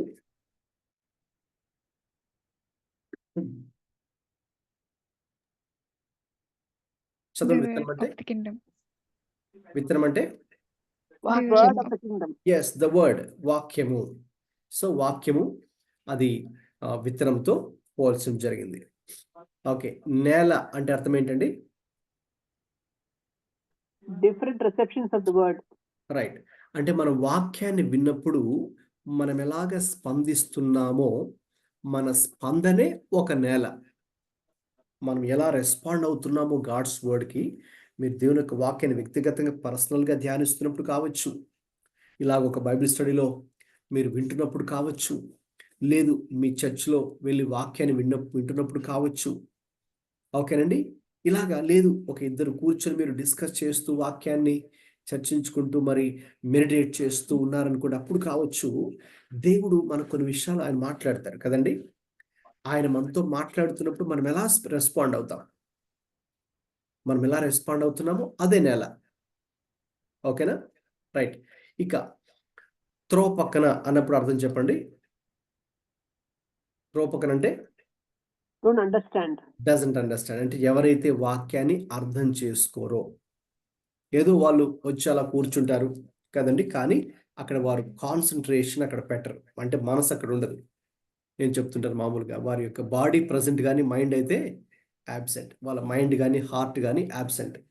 కాబట్టి అటువంటి వాళ్ళు వాళ్ళు వచ్చి ఏదో వెళ్ళాలి కదా అని జస్ట్ నేమ్ సేక్, నామకార్థంగా ఉంటారు. ఏదో వెళ్ళి ఓకే అలాగా అయిష్టతతో, ఇష్టం లేకుండా ఏదో కొద్దిసేపు అలా కూర్చొని, చర్చిలో వెళ్ళి కూర్చొని అలాగా వచ్చేస్తూ, లేదు బైబిల్ ప్రార్థన చేసుకోవాలి, పెద్దగా ఇష్టం ఉండదు, ఏదో కొద్దిసేపు అలాగా ఏదో చేసేసి అయిపోయింది అనుకుని సాటిస్ఫై అయిపోవడం. లేదు బైబిల్ మరి చదవాలి, నేను ఇష్టం కాబట్టి చదవాలి కదా, లేకపోతే ఇంకేమైనా అవుద్దేమో అన్నట్టు ఒక సెంటిమెంటల్ ఫీలింగ్తో ఏదో అలా చదివేసి పైకి, లేదు కొంతమంది అసలు బైబిల్ కూడా తేరు, రైట్, జస్ట్ ఏదో క్యాలెండర్లో ఉన్నటువంటి వాక్యాన్ని చదివేసి అలాగా ఇంకా అయిపోయిందిలే అనుకొని వెళ్ళిపోవడం. ఇటువంటి ప్రజలు, నామకార్థులు దేవుని యొక్క వాక్యాన్ని అర్థం చేసుకోరు, వారికి గ్రహింపు ఉండదు. They have no understanding. ఓకేనండి. త్రో పక్కన పడినటువంటి విత్తనాలు ఇప్పుడు అటువంటి వారండి. ఇప్పుడు అటువంటి వారు త్రోవ పక్కన పడగానే విత్తనాలు ఏమైపోయిందండి? చెప్పండి, వాటికి ఏమైపోయింది?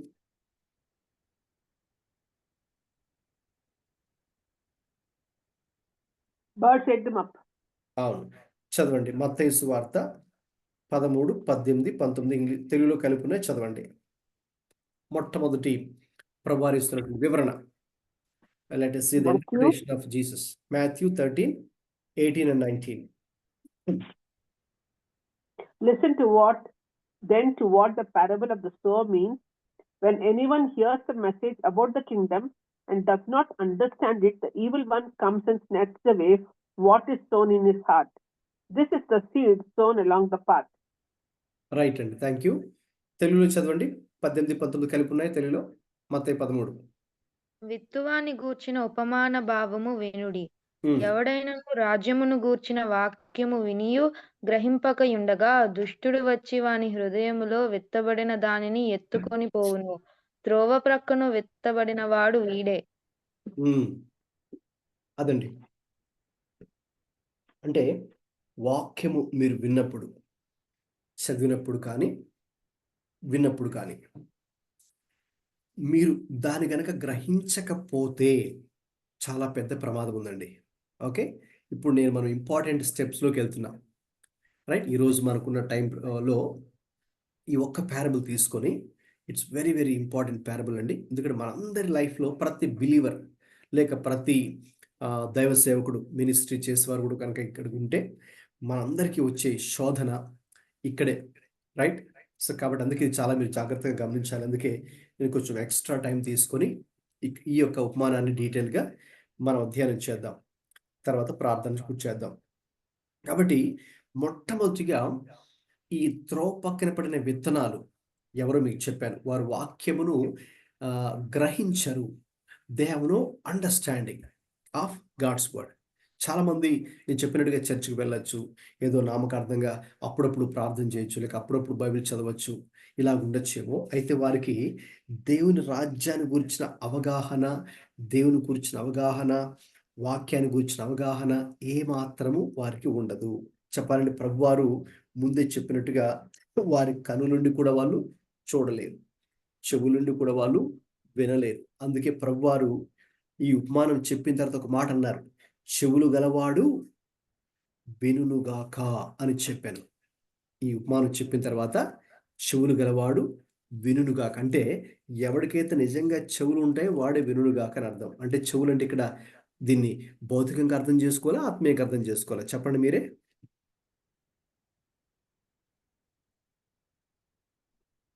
రిపీట్ ద క్వశ్చన్ అండి.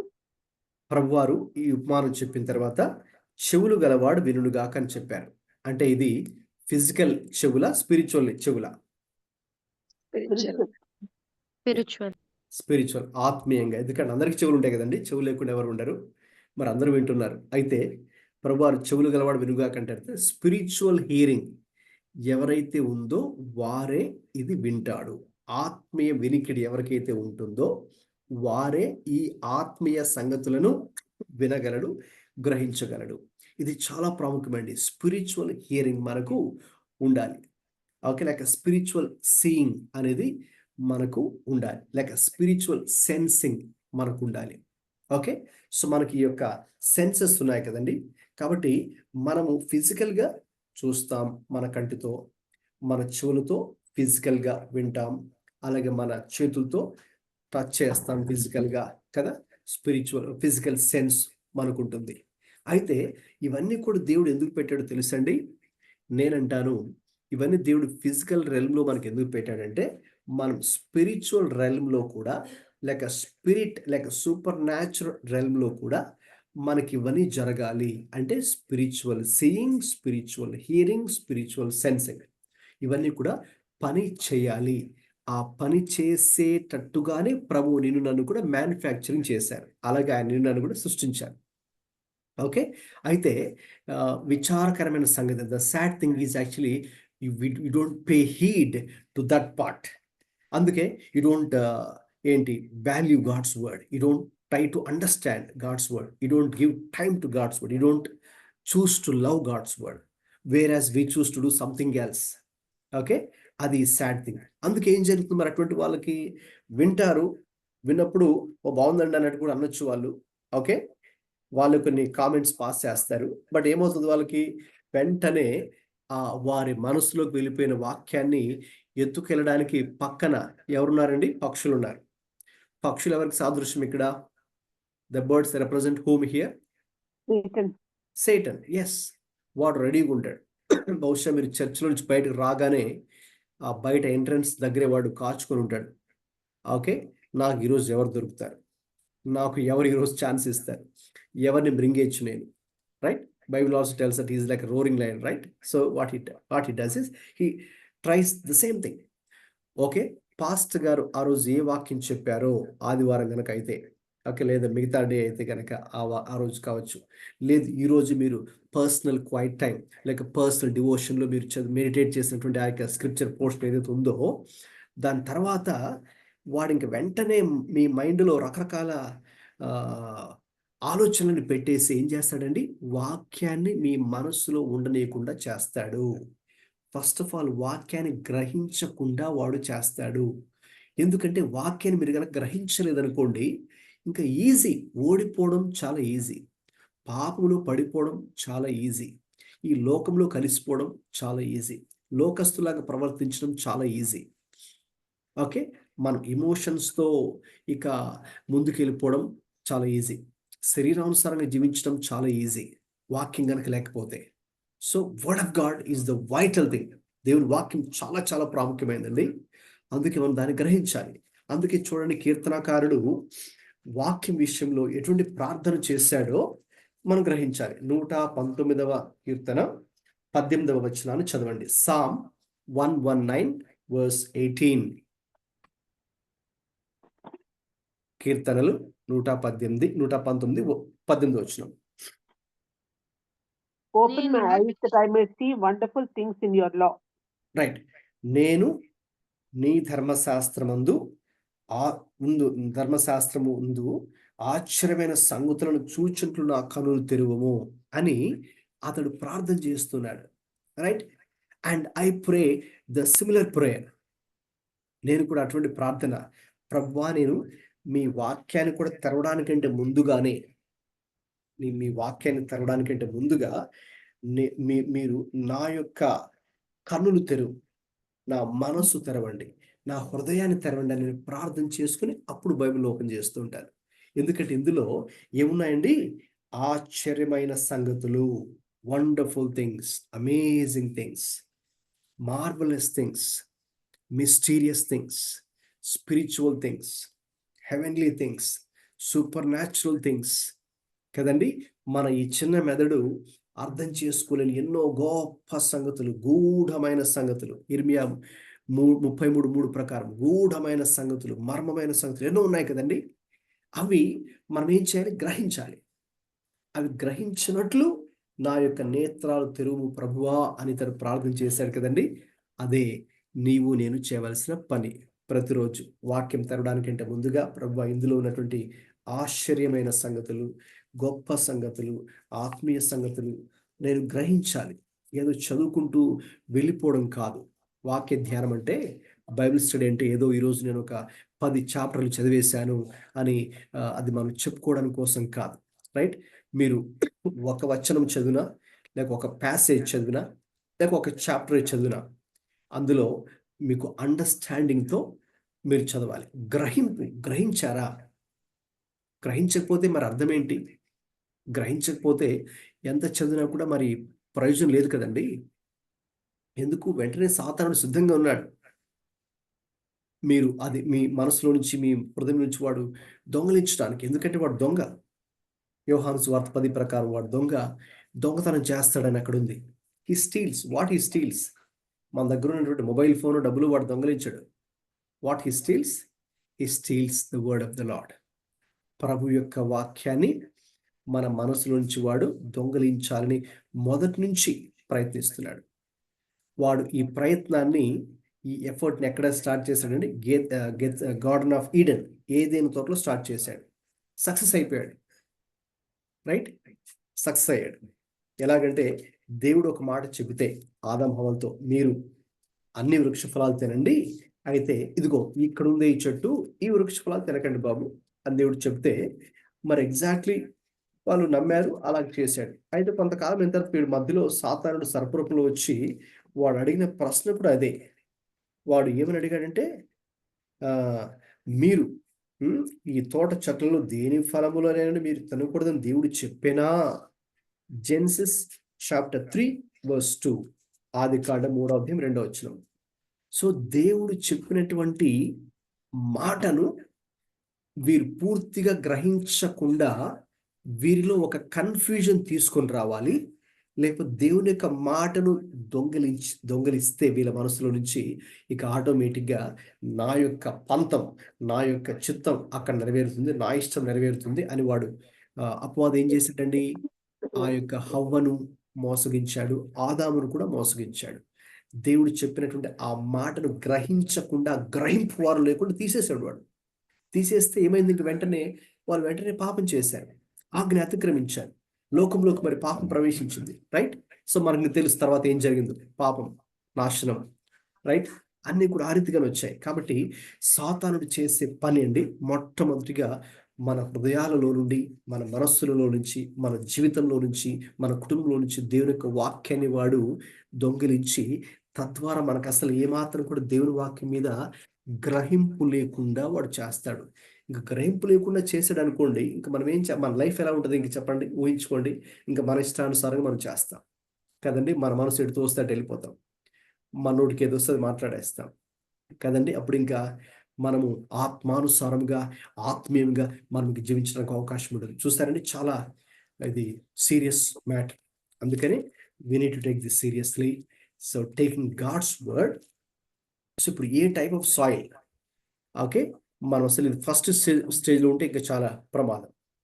అయితే చాలామంది అక్కడే ఉన్నారు. ఓకే, వింటారు కానీ వెంటనే వారిలో వాక్యం ఉండదు, లేకపోతే వారు వాక్యాన్ని గుర్తుంచుకోరు. వారు ఏం విన్నారో పోయిన ఆదివారం వారు మర్చిపోతుంటారు, లేక వాళ్ళు ఏం చదివారో వాక్యం మర్చిపోతుంటారు. మిగతా విషయాలు గుర్తుంటాయి కానీ, లోక సంబంధమైన మ్యాటర్స్ చాలా గుర్తుంటాయి కానీ వాక్యం వారికి గుర్తుండదు. వాక్యం గుర్తుండకపోతే శోధన సమయంలో మనం ఎలా చేయిస్తాం వాటిని? వాక్యం చేతనే కదా. యేసయ్య కూడా ఆయనకు వచ్చిన 3 శోధనలు ఎలా జయించారండి?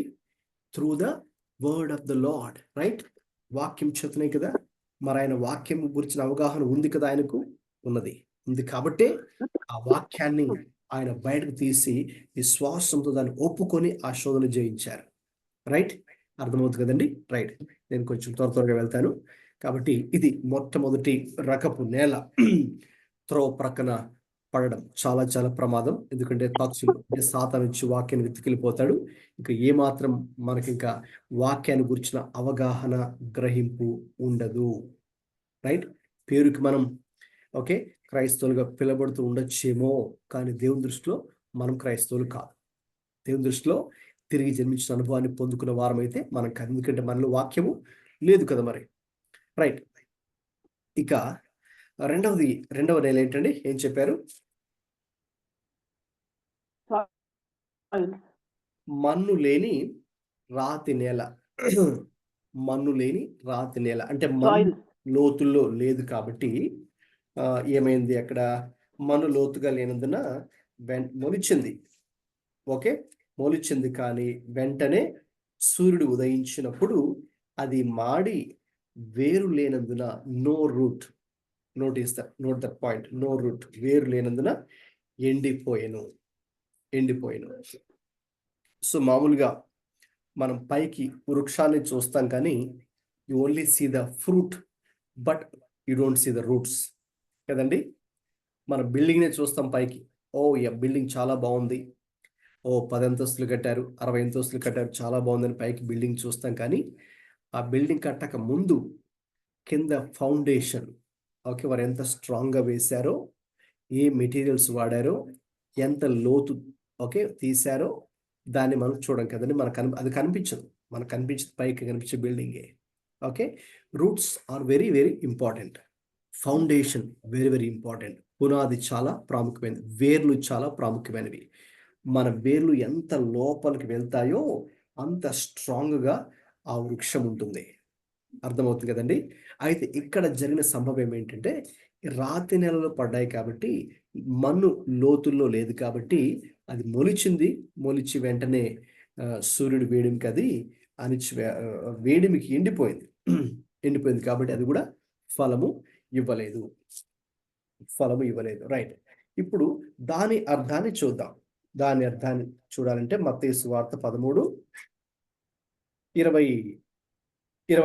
వచనం 20 and 21.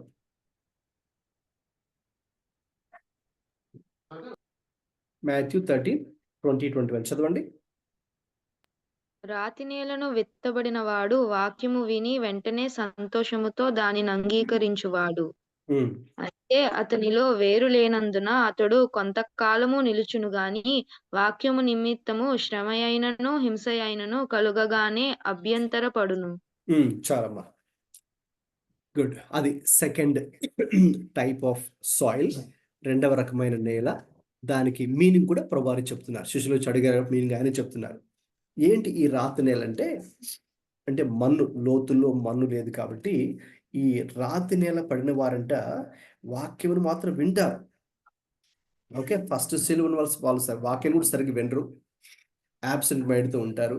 ఏదో కొంత విని కొంత గ్రహించి ఓకే వెంటనే దాన్ని ఇంకా పక్షులు వచ్చి ఎత్తుకెళ్ళిపోతాయి.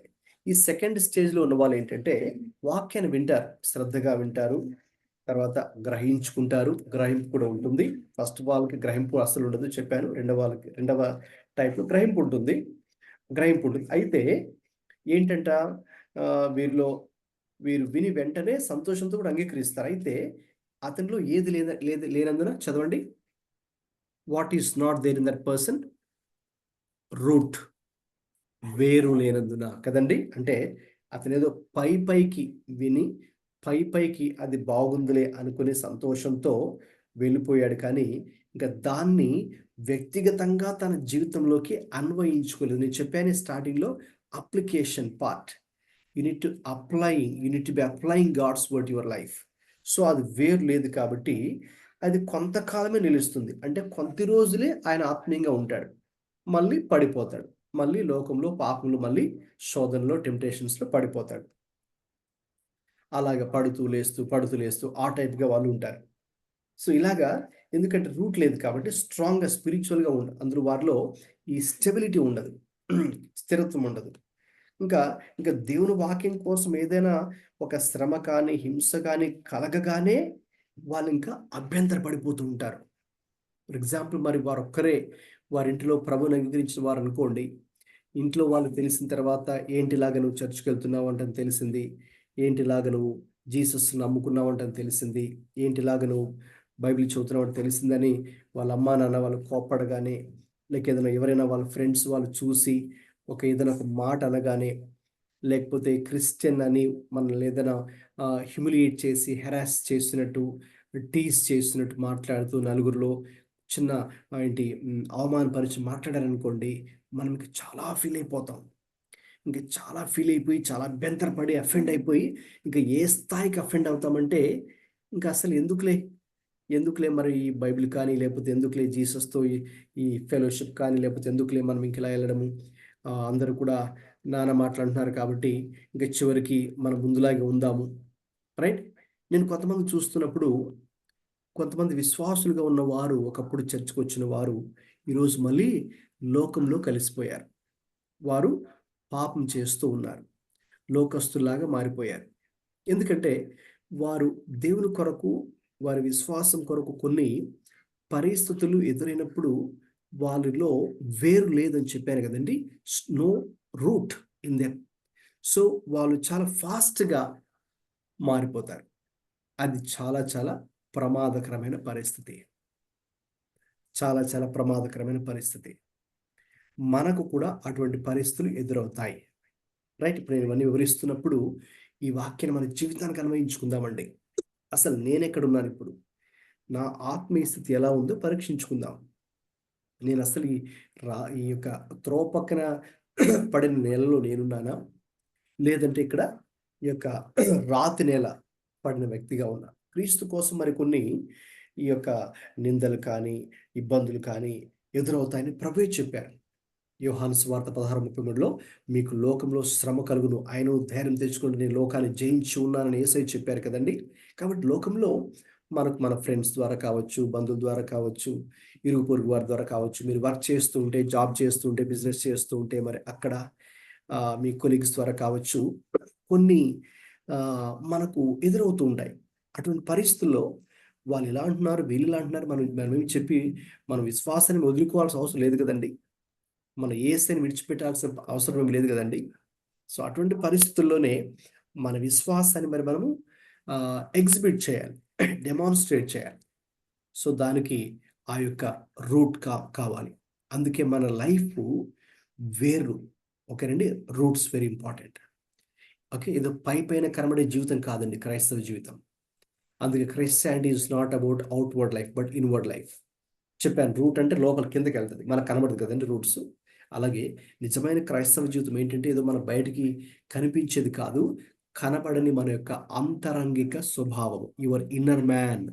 Christianity is all about your inner being. So how is your inner man today? Is ఈ స్ట్రాంగ్ ఆర్ ఈజ్ ఈ వీక్? మీ యొక్క అంతరంగము ఎలాగుంది? ఆత్మీయంగా దేవునిలో మీరు బలంగా ఉన్నారా?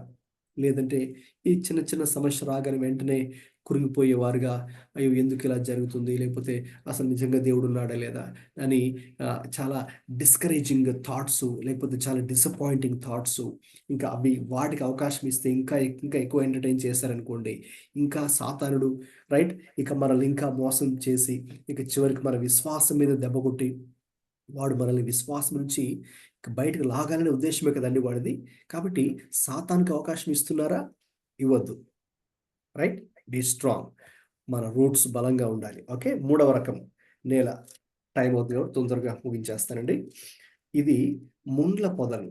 ముండ్ల పొదలు అంటే అర్థం ఏంటో నెక్స్ట్ చదవండి. వర్స్ 22, మాథ్యూ చాప్టర్ 13 వర్స్ 22 చదవండి.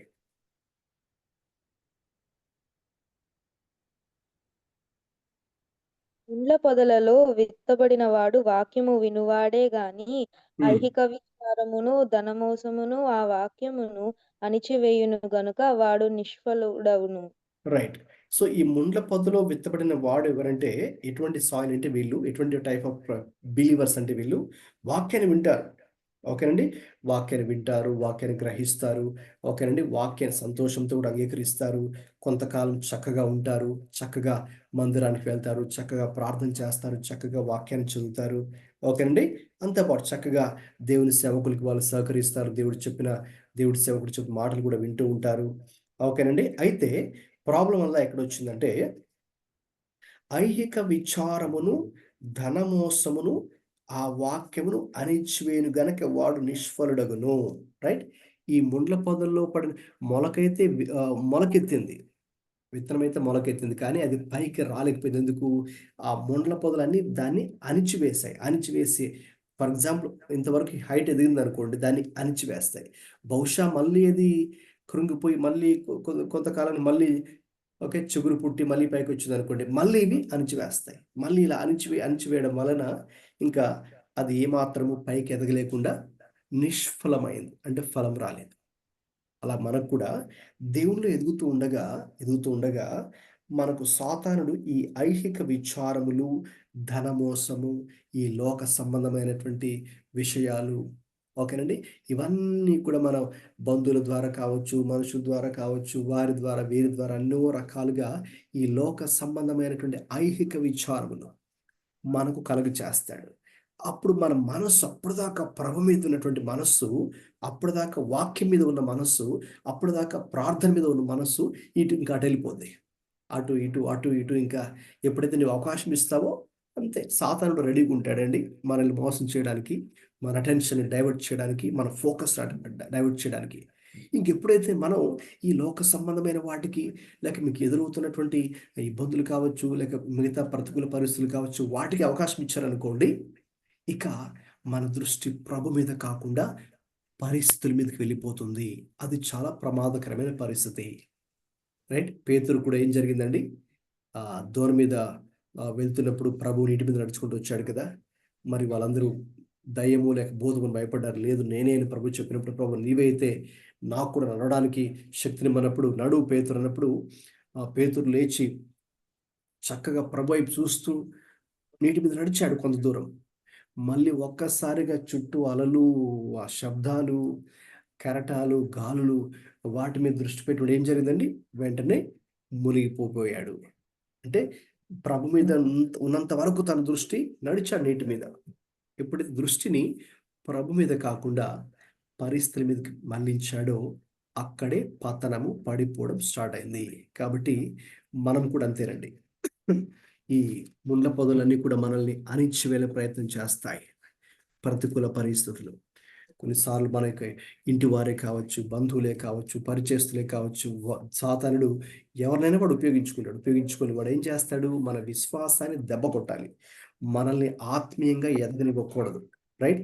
మనకి ఎక్కడ ఛాన్స్ దొరికితే అక్కడ మనల్ని అణిచివేసి ఓకే, మనల్ని ఇంకా కంప్లీట్గా దేవునిలో నుంచి పక్కకు తీసుకుని వెళ్ళి పాపములోకి పడేయాలి, ఈ లోకంలో పడేయాలి, చివరికి నరకంలోకి పడేయాలి ఉద్దేశంతో వాడు చేస్తున్నాడు. కాబట్టి మనం జాగ్రత్తగా ఉండాలి అటువంటి పరిస్థితుల్లో. Okay, right. The last time చదవండి 23వ వాక్యం. మంచి నేల. మంచి నేలను విత్తబడిన వాడు వాక్యము విని గ్రహించువాడు. అట్టివారు సఫలులై ఒకడు 100 ఒకడు 600 ఒకడు 30 ఫలించనెను. రైట్. సో వీరు మంచి నేల పడిన విత్తనము ఎటువంటి వారు అంటే, వారు వాక్యాన్ని శ్రద్ధగా వింటారు, వాక్యాన్ని గౌరవిస్తారు, వాక్యాన్ని ప్రేమిస్తారు.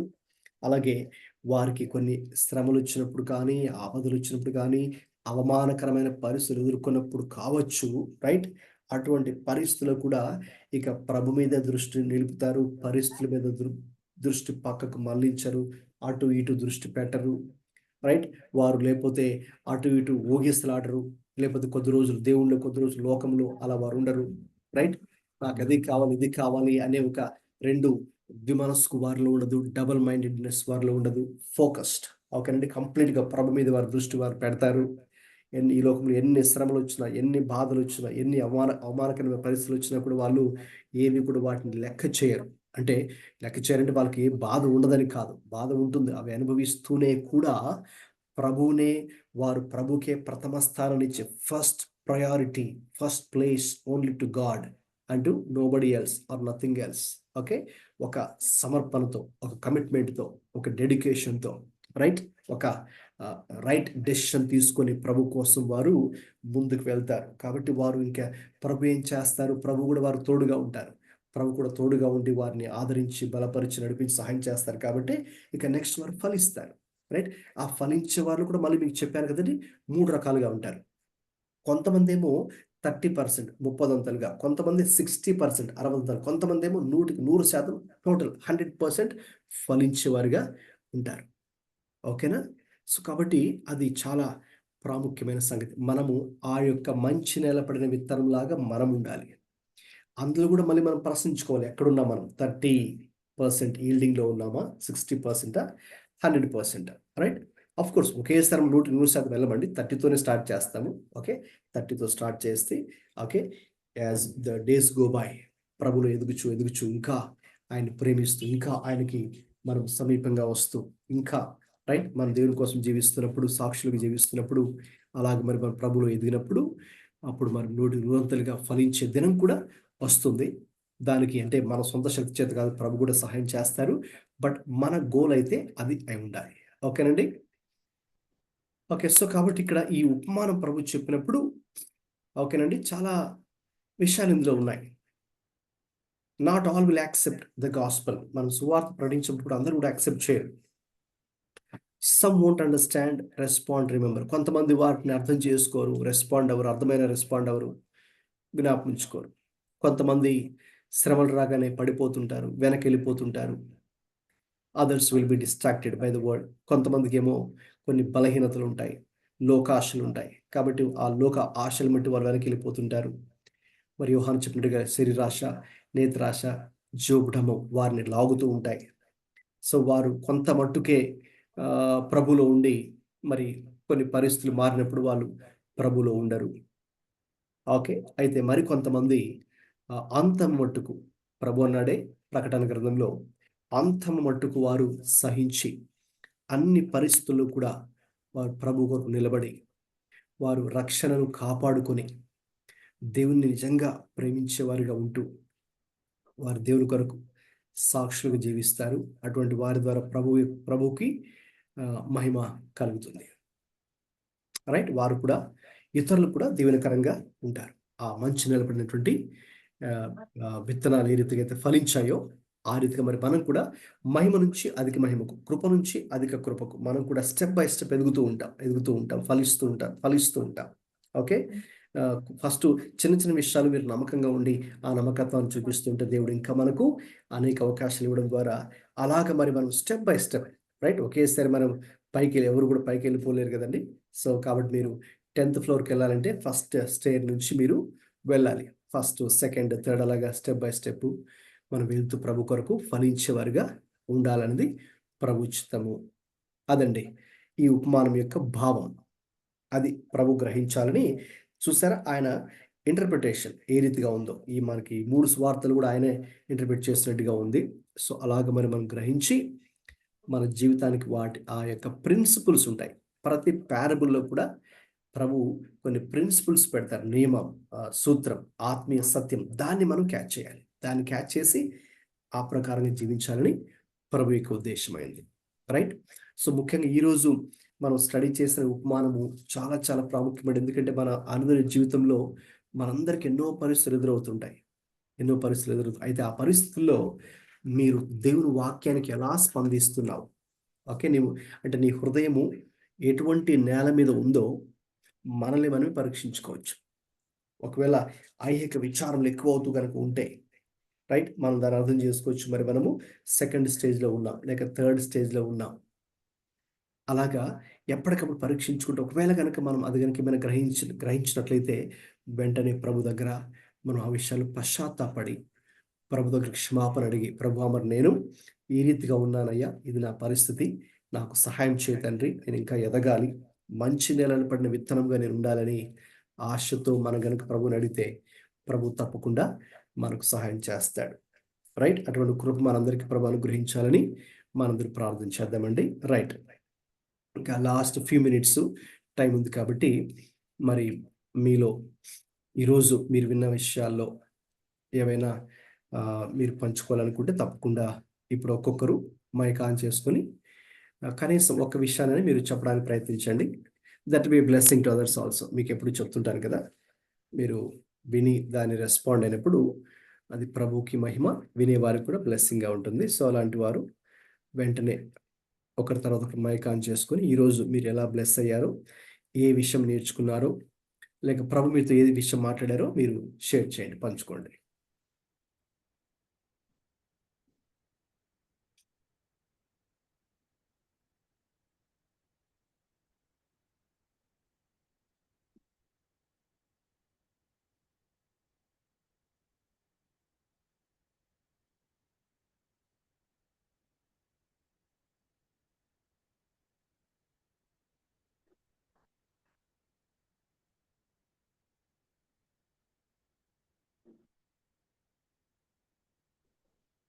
షేర్ చేయండి త్వరగా,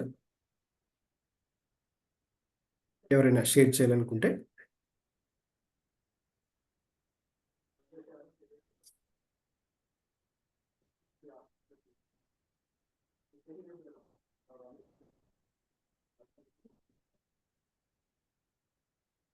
ఓకే, ఎవరైనా ఉన్నారండి షేర్ చేయాలనుకున్న వారు?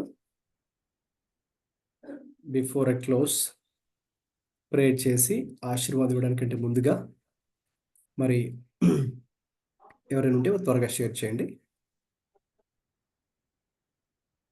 లేదనుకుంటే మరి మనం మీరు తర్వాత నేను ఎవ్రీ వీక్ మీకు అవకాశం ఇస్తాను కాబట్టి దయచేసి దాన్ని మీరు యూజ్ చేసుకోండి. Make use of that opportunity.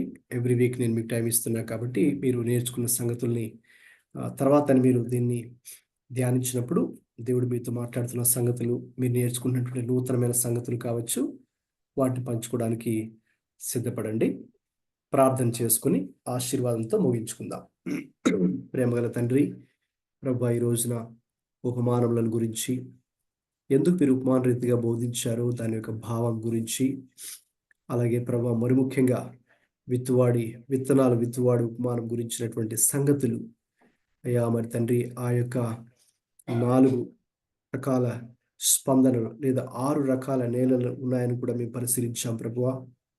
మరి మా ఆత్మీయ జీవితం ప్రస్తుతం ఏ స్థాయిలో ఉందో మీకు తెలుసు ప్రభువా. మీ వాక్యం విషయంలో మేము ఎలా స్పందిస్తున్నామో ప్రభువా మీకు తెలుసు. కాబట్టి తండ్రి, మేము తండ్రి మా జీవితం త్రోవ ప్రక్కన పడిన విత్తనాల వలె కాకుండా, రాతి నేలను పడిన విత్తనాలుగా కాకుండా, ముళ్ళ పొదలో పడిన విత్తనాలుగా కాకుండా, మంచి నేలలో పడిన విత్తనాలు ఉండటకు కృప చూపించండి తండ్రి.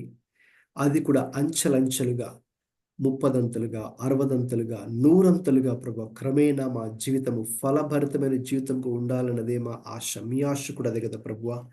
కాబట్టి అలాగున ఈ గ్రూప్లో ఎవరైతే మరి తండ్రి జాయిన్ అవుతున్నారో వారందరికీ ఆ రీతిగా మరి ఫలభరితమైన జీవితం మా అందరికీ అనుగ్రహించమని, ఈరోజు ఏ సంగతులైతే మేము వింటున్నామో, నేర్చుకుంటున్నామో ప్రభువా, వీటిని మర్చిపోకుండా వీటిని ధ్యానించుకుంటూ తర్వాత మా జీవితానికి వీటిని, ఈ ఆత్మీయ పాఠాలను అన్వయించుకునే కృప మా అందరికీ అనుగ్రహించమని ప్రభువా. మరి వారి యొక్క ప్రార్థన అవసరతలు ఏవైతే ఉన్నాయో అయ్యా, వారి కుటుంబాల గురించి ప్రార్థిస్తున్నాను, వారి భౌతిక అవసరాల గురించి ప్రార్థిస్తున్నాను, వారి యొక్క ఆత్మీయ అవసరాల గురించి ప్రార్థిస్తున్నాడు. పరిశుద్ధాత్మ దేవుడు మీరే దర్శించండి ప్రభువా.